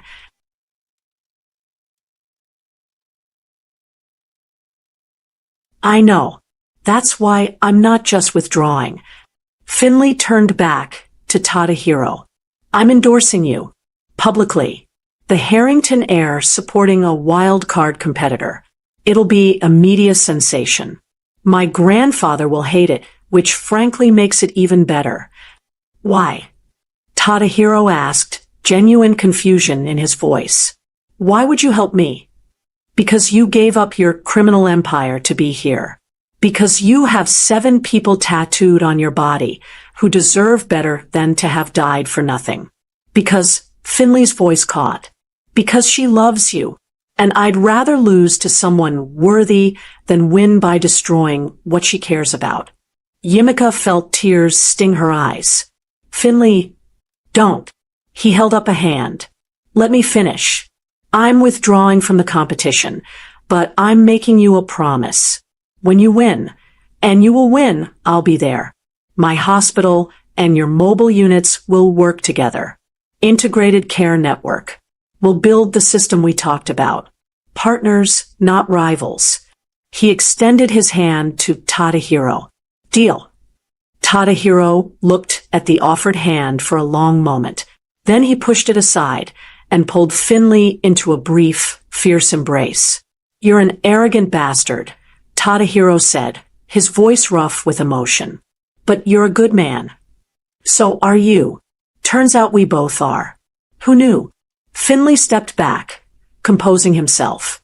Now go win this thing. I'll handle the media circus. He walked away, and Yimika watched him go, her heart breaking and healing at the same time. He'd given up everything he'd worked for. Not because he had to, but because it was right. Tadahiro touched her arm. Go to him, he said quietly. What? He just sacrificed his dream for mine. The least you can do is make sure he knows it mattered. Tadahiro smiled sadly. I'll still be here when you get back. Yimika ran. She caught up with Finley at the garden, the same garden where he'd shown her the hospital blueprints. He was sitting on the fountain's edge, head in his hands. That was the most selfless thing I've ever seen, she said. He looked up. Or, the most selfish. I couldn't beat him. Yimika. Not really. He's faster, stronger, more determined. I would have lost anyway. At least this way, I get to pretend I chose it. That's not true. Isn't it? He stood, walked to her. I spent my whole life winning. 2 years straight. I won this competition. I thought that made me worthy. But watching you save his life, watching him give up everything for a cause, I realized I was competing in the wrong arena. What arena are you competing in now? The one where I try to be the kind of man you could love, even if I know I've already lost that competition too. He cupped her face gently. But that's okay, because losing to him doesn't feel like losing. It feels like clarity. Yimika's tears spilled over. I'm sorry. Don't be. Just, when you're with him, when you're building your life together, remember that I tried. Remember that I saw what mattered and chose it, even when it hurt. Then he kissed her forehead, gentle and final, and walked away. Yimika stood alone in the garden, crying for the man who'd loved her enough to let her go, and wondering if doing the right thing was always supposed to hurt this much. If you have been enjoying this story so far, kindly subscribe and hit the notification bell to ensure you're part of the inner circle for every new release. And if you think we are almost done with this crazy story, you are in for a twist. Grab your popcorns and let's ride. The maze was a nightmare made of hedges and mirrors. Built specifically for the competition, it sprawled across 5 acres of the estate's northern grounds. 10-foot-tall boxwood walls formed the corridors, and at strategic points, floor-to-ceiling mirrors had been installed to disorient competitors. The goal was simple. Navigate from the entrance to the center, where a flag waited. First person to reach the center and return with the flag won the trial. But there was a twist. The maze rearranged itself. Sections of the hedge walls were mounted on hidden tracks, controlled by a computer program that shifted the layout every 15 minutes. What was a dead end could become a corridor. What was a corridor could trap you in a box. For competitors, remained after Finley's withdrawal had shocked the entire competition. Tadahiro, Marcus Ashford, and 2 others, a woman named Victoria Chesterfield who'd stayed quiet and competent throughout, and a man named James Rothschild who'd survived more by luck than skill. They stood at the maze entrance at dawn, the air cold and damp, mist still clinging to the ground. You will enter at 15-minute intervals, Lord Harrington announced from his platform. Mr. Kinjo, as the current points leader, you enter first. The walls will shift on a random pattern. There are emergency exits marked with red lights for anyone who cannot continue. This trial tests not just navigation, but mental resilience. Tadahiro stepped to the entrance. He wore black running clothes, his chest finally healed enough that the bandages were gone. His tattoos were visible Dark ink against skin, a walking memorial to everyone he'd lost. The starting horn sounded. He vanished into the maze. 15 minutes later, Marcus Ashford entered. Then Victoria. Then James. Yimika stood in the medical tent near the maze's center, monitoring radio communications. Dr. Chun had other tents positioned at the cardinal points. If anyone triggered an emergency exit, they'd respond. The first hour passed in silence. Then the radio crackled. Medical to center. We have a situation. What kind of situation? Dr. Chen's voice came through. Two competitors encountered each other at Junction 7. They are not leaving. Yimika grabbed the medical bag and ran. She navigated using the service paths, hidden corridors that let staff move through the maze without getting lost, and emerged at Junction 7. What she found made her stop dead.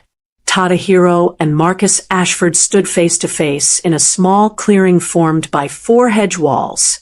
But they weren't fighting. They were talking. Didn't know what he was saying, his voice tight with emotion. I swear, I thought we were just here to compete. I didn't know about the car, about any of it. I believe you, Tadahiro said calmly. But that doesn't change what your father did. I know. And I'm sorry. For all of it. Marcus looked young suddenly, despite being 30. He's always been like this. Always trying to buy or intimidate his way to power. I thought if I won this competition, maybe he'd finally see me as more than just a tool. He won't. Men like him don't change. Then what do? Stop competing for his approval. Start competing for yours. Marcus stared at him. That's easy for you to say. You gave up your family for your principles. I don't have that kind of courage. Yes, you do. You're here, aren't you? You could have left after your father was exposed. But you stayed. Tadahiro smiled slightly. That's courage. Yimika cleared her throat. Both men turned to look at her. Am I interrupting? She asked. No, Tadahiro said. We were just forming an alliance. An alliance? Marcus is going to help me find the center of the maze. In exchange, I'm going to help him figure out who he wants to be when this is over. Tadahiro extended his hand. Marcus shook it. You're helping your competitor? Yimika said. I'm helping someone who needs it. There's a difference. They moved through the maze together, Tadahiro's instincts and Marcus's memory combining to navigate the shifting walls. Yimika followed through the service paths, watching this unlikely partnership form. At one point, they encountered Victoria, who'd injured her ankle in a fall. Without hesitation, Tadahiro and Marcus helped her to an emergency exit, even though it cost them time. At another point, a wall shifted and trapped Marcus in a dead end. Tadahiro climbed the hedge, against the rules, probably, but no one was watching, and pulled him out. 3 hours into the trial, they reached the center. The flag stood on a pedestal, red silk gleaming in the afternoon sun. James Rothschild was already there, sitting with his back against the pedestal, looking exhausted. I can't find the way out, he said. I've been here for an hour. Every path I take just leads me in circles. Tadahiro looked at the maze layout, at the paths leading away from the center. Then he smiled. That's because you're thinking like the maze wants you to think. You're following paths. But what if we made our own path? What do you mean? Tadahiro turned to Marcus and James. Help me push this wall. They stared at him. You can't just. Why not? The rules say we have to reach the center and return with the flag. They don't say we have to use the existing paths. It took all 3 of them, but one of the hedge wall sections off its track. It toppled over with a crash, creating a straight line from the center to the exit. Alarms started blaring. Race officials came running. Lord Harrington appeared, looking both furious and impressed. Mr. Kinjo, He said, "You've destroyed competition property. I've also won the trial." Tadahiro held up the flag. I reached the center and returned with the flag, as required. "You never said I had to use the maze as designed." For a long moment, Lord Harrington stared at him. Then the old man laughed. "You're absolutely right. Congratulations, Mr. Kinjo. You win by creative interpretation of the rules." The crowd that had gathered erupted in cheers. Marcus and James were helping Victoria to the medical tent. Tadahiro stood in the wreckage of the maze he'd literally broken through. And Yimika realized something. He hadn't just won a trial. He'd shown everyone watching that when the system doesn't work, you change the system. You don't accept the walls you're given. You push them down and build something better. That night, as Yimika was closing the medical tent, Tadahiro appeared. 2 days left, he said. The discovery trial tomorrow, then the final duel. Are you ready? No, but I'll do it anyway. He stepped closer. Yimika, when this is over. Don't. She put a finger to his lips. Don't make promises about after. Just focus on winning. We'll figure out the rest later. He kissed her then, deep and desperate, like he was trying to memorize the moment before it disappeared. And she kissed him back, knowing that in 2 days, everything would change. For better or worse, the decathlon was almost over. And the hardest trials were still ahead. Day 9 began, with Yimika searching for gauze in the storage room beneath the main hospital building. The final competitors, Tadahiro, Victoria Chesterfield, and Marcus Ashford, would face the penultimate trial in a few hours, a test of knowledge and problem-solving that Lord Harrington had designed personally. Medical supplies were being moved to the trial location, and Yimika needed to inventory everything before transport. The storage room was old, part of the original Harrington Hospital built 60 years ago. Concrete floors, metal shelving units, and that particular smell of disinfectant and age that clung to every basement medical facility. She was counting 4 bags when she noticed the box. It sat on the highest shelf, covered in dust, labeled in faded marker. New Harrington Archive, 1995. The year didn't mean anything to her at first. She almost ignored it. But something made her pull it down, made her open it. Inside were old competition records, photographs, documents. She flipped through them idly, contestants she didn't recognize, trial results from before she was born. Then she found the medical bag. It was leather, cracked with age, the initials AJ embossed on the flap.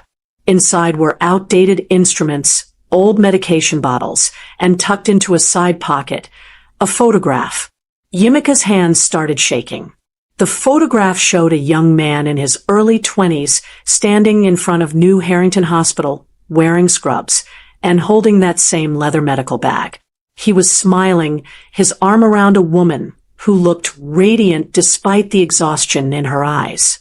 Between them, barely visible, was a rounded belly. The woman was pregnant. Yimika flipped the photo over. Written on the back in careful handwriting, Yinka and Adewale Johnson. First day as attending physician. March 1996. Her parents. But that was impossible. Her father had been a traveling doctor who died when she was 3. Her mother had always said he'd worked in rural clinics, that he'd never been associated with the Harrington family. Yimika dug deeper into the box. Found more photographs. Found a competition certificate dated December 1995, declaring the winner of that year's decathlon, Dr. Adewale Johnson. Her father had won the decathlon. Her father had been the wild card competitor who'd beaten 18 nobles and won the right to propose a policy change. And according to the documents, he'd used that victory to establish rural medical outreach programs, the precursor to exactly what Tadahiro was fighting for now. There was more. Letters from Lord Harrington to her father. Official correspondence that grew increasingly hostile. Her father had refused to leverage his victory for personal gain, had refused to join the Harrington inner circle, to marry into their legacy, to become part of their power structure. Instead, he'd taken his victory and disappeared into the very rural communities he'd fought to serve. The Harringtons had erased him from their official records, scrubbed his name from the winners list, pretended he'd never existed, and they'd been watching his daughter ever since. The invitation to work at New Harrington Hospital, the scholarship that had brought her from Nigeria to Johns Hopkins, the job offer she thought was merit-based. None of it had been coincidence. They'd been tracking her, waiting for her to show the same stubborn idealism as her father. The wild card lottery that Tadahiro won wasn't random. They'd been testing both of them, the gangster with a heart and the doctor's daughter with her father's fire, seeing if they'd make the same choices, seeing if they'd be easier to control than Adewale Johnson had been. You weren't supposed to find that. Yimika spun around. Lord Harrington stood in the doorway, leaning heavily on his cane. He looked ancient suddenly, and tired. "My father won," Yimika said, her voice shaking with anger. "He won, and you erased him. We honored his victory. Every promise we made, we kept. The rural programs were established. The funding was allocated. Lord Harrington stepped into the room. But your father rejected everything else. He refused the title, refused the power, refused to play the game the way it's meant to be played. Because he understood something you never did. Power isn't the point. Helping people is. And where did that idealism get him?" The old man's voice was sharp. Dead at 30, treating patients in a village without proper equipment, without backup, without resources. He could have changed the entire system from the inside. Instead, he saved a few hundred people, and then died, leaving a widow and a 3-year-old daughter with nothing. Yimika felt tears burning her eyes. He died doing what he believed in. He died because he was too proud to accept help. Lord Harrington moved closer. "You're making the same mistake, girl. You and that Korean boy, you think you can change the world through sacrifice and noble intentions. But the world doesn't change that way. It changes through power, through institutions, through people who are willing to compromise. Is that why you've been manipulating this whole competition? Why you put Tadahiro and me here? To prove your point. I put you here to give you a choice your father never understood he had. Win the decathlon. Take the power. Use it intelligently instead of throwing it away on grand gestures." His eyes were hard. "You're the rightful heir, Yimika, the daughter of a champion. You could enter the final trial. You could challenge for the title. I'm a medic, not a competitor. You're a Johnson, and Johnsons have always been fighters, even when they claimed otherwise." He gestured to the documents. "Your father's victory came with a clause. Any direct descendant has the right to invoke champion succession, to enter the competition at any point and compete for the title. That's insane. That's tradition. And tradition is the only thing that's kept this competition meaningful for 200 years. Lord Harrington's expression softened slightly. "I liked your father, despite everything. He was brilliant and stubborn and impossibly idealistic. When I see you standing there, I see him. And I'm giving you the choice he never gave himself. Take the power, or watch someone else wield it. Tadahiro is going to win," Yimika said, "and he's going to use that victory to help people. Is he? Or is he going to discover that 30 days of ceremonial power isn't enough to change anything? That the mobile medical units he dreams of require ongoing funding, political support, institutional backing, all the things he doesn't have and can't get without becoming part of the system he despises?" The words hit like a punch. Because Lord Harrington was right. Winning the decathlon wasn't the end. It was just the beginning of a much longer, harder fight. Think about it, the old man said. You have until tomorrow morning to decide. Enter the final trial as your father's heir, or watch from the sidelines while history repeats itself. He left her alone in the storage room, surrounded by her father's legacy and the terrible weight of choice. Yimika sat down on the concrete floor, clutching her father's medical bag, and cried for the man she'd never really known and the impossible decision he'd left her with. Night fell over Harrington Estate like a curtain dropping on the final act.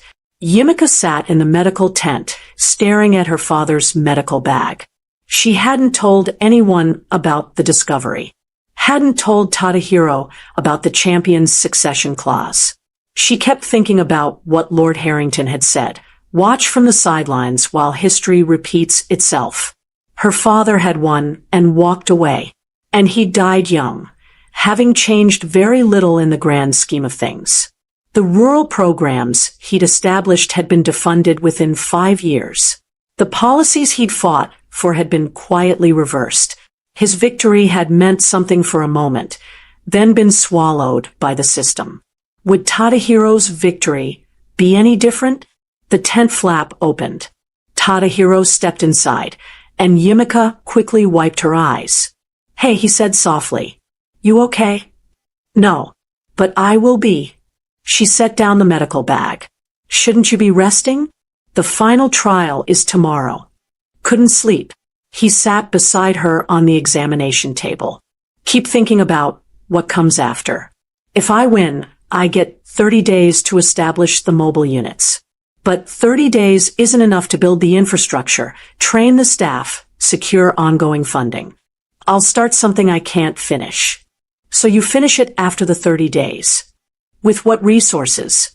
I gave up my organization. I have no money, no power, no institutional backing. He laughed bitterly. I'm starting to think Finley was smarter than both of us. He found private investors. He's building something real while I'm chasing a symbolic victory. Yimika took his hand. You're not chasing a symbol. You're chasing a promise. That's different. Is it? Because from where I'm sitting, it feels like I gave up everything for a title that means nothing. She wanted to tell him about her father, about the champion's succession clause, about the choice Lord Harrington had laid at her feet. But the words stuck in her throat. If she entered the competition, she'd be competing against Tadahiro, fighting the man she loved for a victory he'd sacrificed everything to achieve. But if she didn't enter, she'd be abandoning the legacy her father died protecting. Tadahiro, she said carefully, what if there was another way? What if? A knock on the tent post interrupted her. Finley stood in the entrance, looking uncomfortable. Sorry to interrupt, he said, but I need to talk to both of you. Tadahiro tensed. If this is about the competition, it's about what comes after the competition. Finley stepped inside, carrying a leather portfolio. I've been doing research, looking into past decathlon winners, what they accomplished, how their victories played out. And I found something interesting. He opened the portfolio, spread documents across the examination table. Every winner who tried to work outside the establishment failed. Finley said, their policy changes were reversed, their initiatives defunded, their victories forgotten within a decade. But the winners who leveraged their victory to build institutional partnerships, who used the 30 days to forge alliances rather than implement solutions, they actually created lasting change. What are you saying? Yimika asked. I'm saying Tadahiro can't do this alone. Neither could I. But together with proper institutional backing, we could build something that lasts. Finley pulled out a contract. This is a partnership agreement. If Tadahiro wins tomorrow, my investors will provide seed funding for the mobile medical units. The Harrington Foundation will offer logistical support. And I'll personally oversee the integration between the mobile units and my hospital project. Tadahiro stared at the document. Why would you do this? Because you were right. The system is broken. But burning it down and rebuilding from scratch takes generations. Working within it to change it from the inside. That's faster. Not as satisfying, maybe, but more effective. This is everything I walked away from. Institutional backing. Corporate partnerships. Becoming part of the system. No, Finley said. This is using the system as a tool rather than being used by it. There's a difference.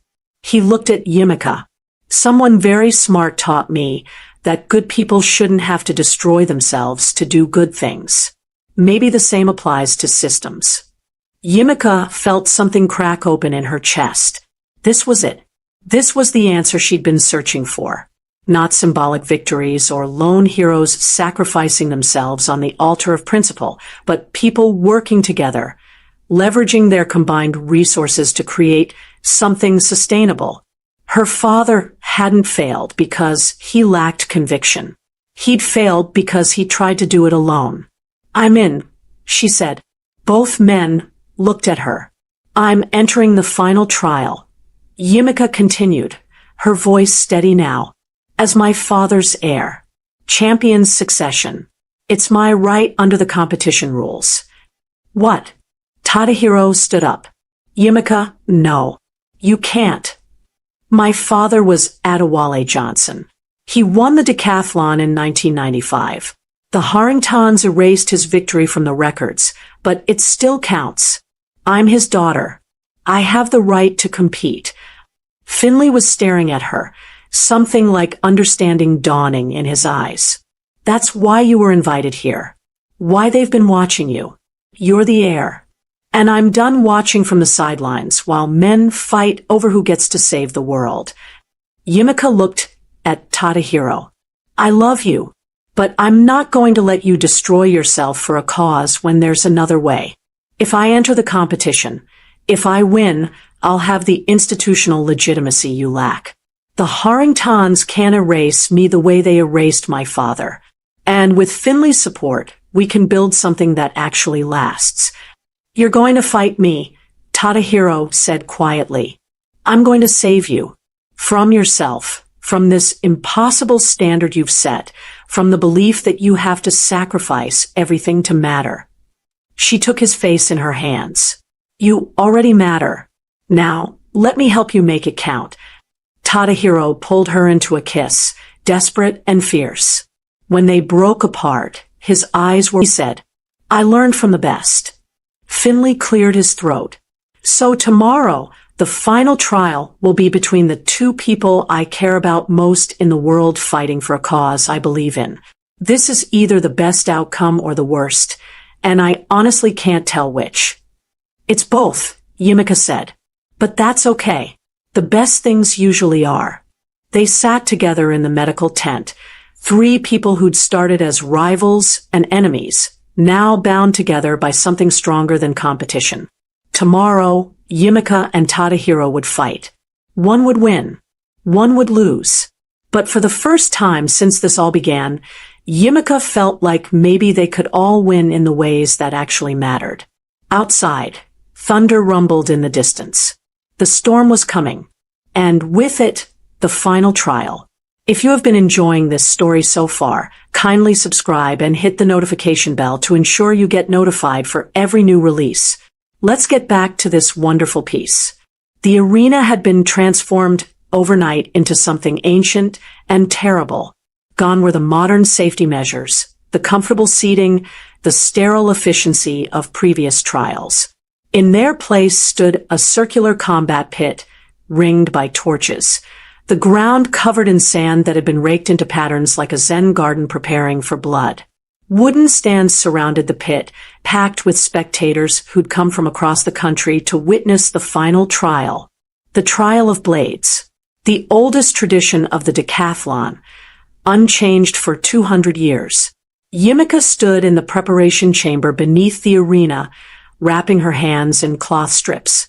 She trained all night with Finley, who'd called in his fencing instructor to teach her the basics of sword combat. 8 hours of learning footwork, guard positions, attack angles. It wasn't enough. Not even close. Across the chamber, Tadahiro sat in meditation, his eyes closed, his breathing slow and controlled. He'd been trained in kenjutsu since childhood. The sword was as natural to him as breathing. This was going to be a massacre, and everyone knew it. "You don't have to do this," Finley said quietly, standing beside her. "You've made your point. You've entered the competition, invoked your father's legacy. You can withdraw now with honor." "That's not how this works," Yimika said, testing the weight of the practice sword she'd been given.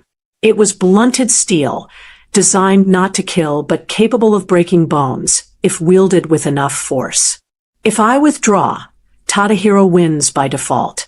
But the Harringtons will never respect a victory given rather than earned. We need this to be real. Real could mean you get seriously hurt. Then you'll be there to patch me up afterward." Dr. Chin appeared in the doorway. "They're ready for you." Yimika took a deep breath. Across the chamber, Tadahiro opened his eyes. They stared at each other across 30 feet of stone floor, and in that moment, all the words between them became unnecessary. This was love expressed as combat. Trust expressed as the willingness to hurt each other in pursuit of something greater. It was insane and beautiful and absolutely terrifying. They walked into the arena together, emerging from opposite sides of the pit. The crowd roared. Yimika's heart hammered against her ribs, so hard she thought it might break through. Lord Harrington stood in the ceremonial box, looking every inch the ancient king presiding over trial by combat. His voice carried across the arena through speakers hidden in the torch posts. "The final trial," he announced. "Single combat between the two remaining competitors. First to yield or first to be rendered unable to continue loses. The victor becomes the sovereign of the eastern counties for 30 days and earns the right to propose one change to county law or policy." He paused, his eyes finding Yimika. "This is also the first time in decathlon history that a champion's heir has invoked succession rights. Miss Johnson carries not just her own claim, but her father's legacy. Mr. Kinjo carries the hopes of those forgotten by the system. May the most worthy sovereign prevail." The ceremonial drum began to beat. Slow at first, drew their swords and stepped into guard positions. The arena. Then Tadahiro attacked. He came in fast, testing her defense with a series of strikes that Yimika barely managed to parry. The impact of steel on steel sent shockwaves up her arms. He was holding, but even his restraint was overwhelming. She tried to counterattack, a clumsy thrust that he sidestepped easily. His return strike caught her on the shoulder, not hard enough to injure, but enough to make the point. First blood, metaphorically fight. First blood, metaphorically fight me, Tadahiro, holding on. Get them out. Tadahiro roared to the nearby security team. Get the children out, now. Finley appeared, climbing over the arena wall with a group of staff members, evacuating the threatened section, moving people as fast as they could. Pounds of collapsing structure. "I can't hold it much longer," Yimika gasped. "I can't hold it much longer," Yimika gasped. Longer. But the rain had made everything slippery. The beam was sliding through her hands, splinters driving. Was starting to go dark at the edges from the strain. The last child was carried out just as Yimika's grip gave way entirely. She fell backward as the structure came down. Tadahiro caught her. Throwing them, they hit the sand together, a tangle of limbs and pain, as the northern section of the arena crashed down where they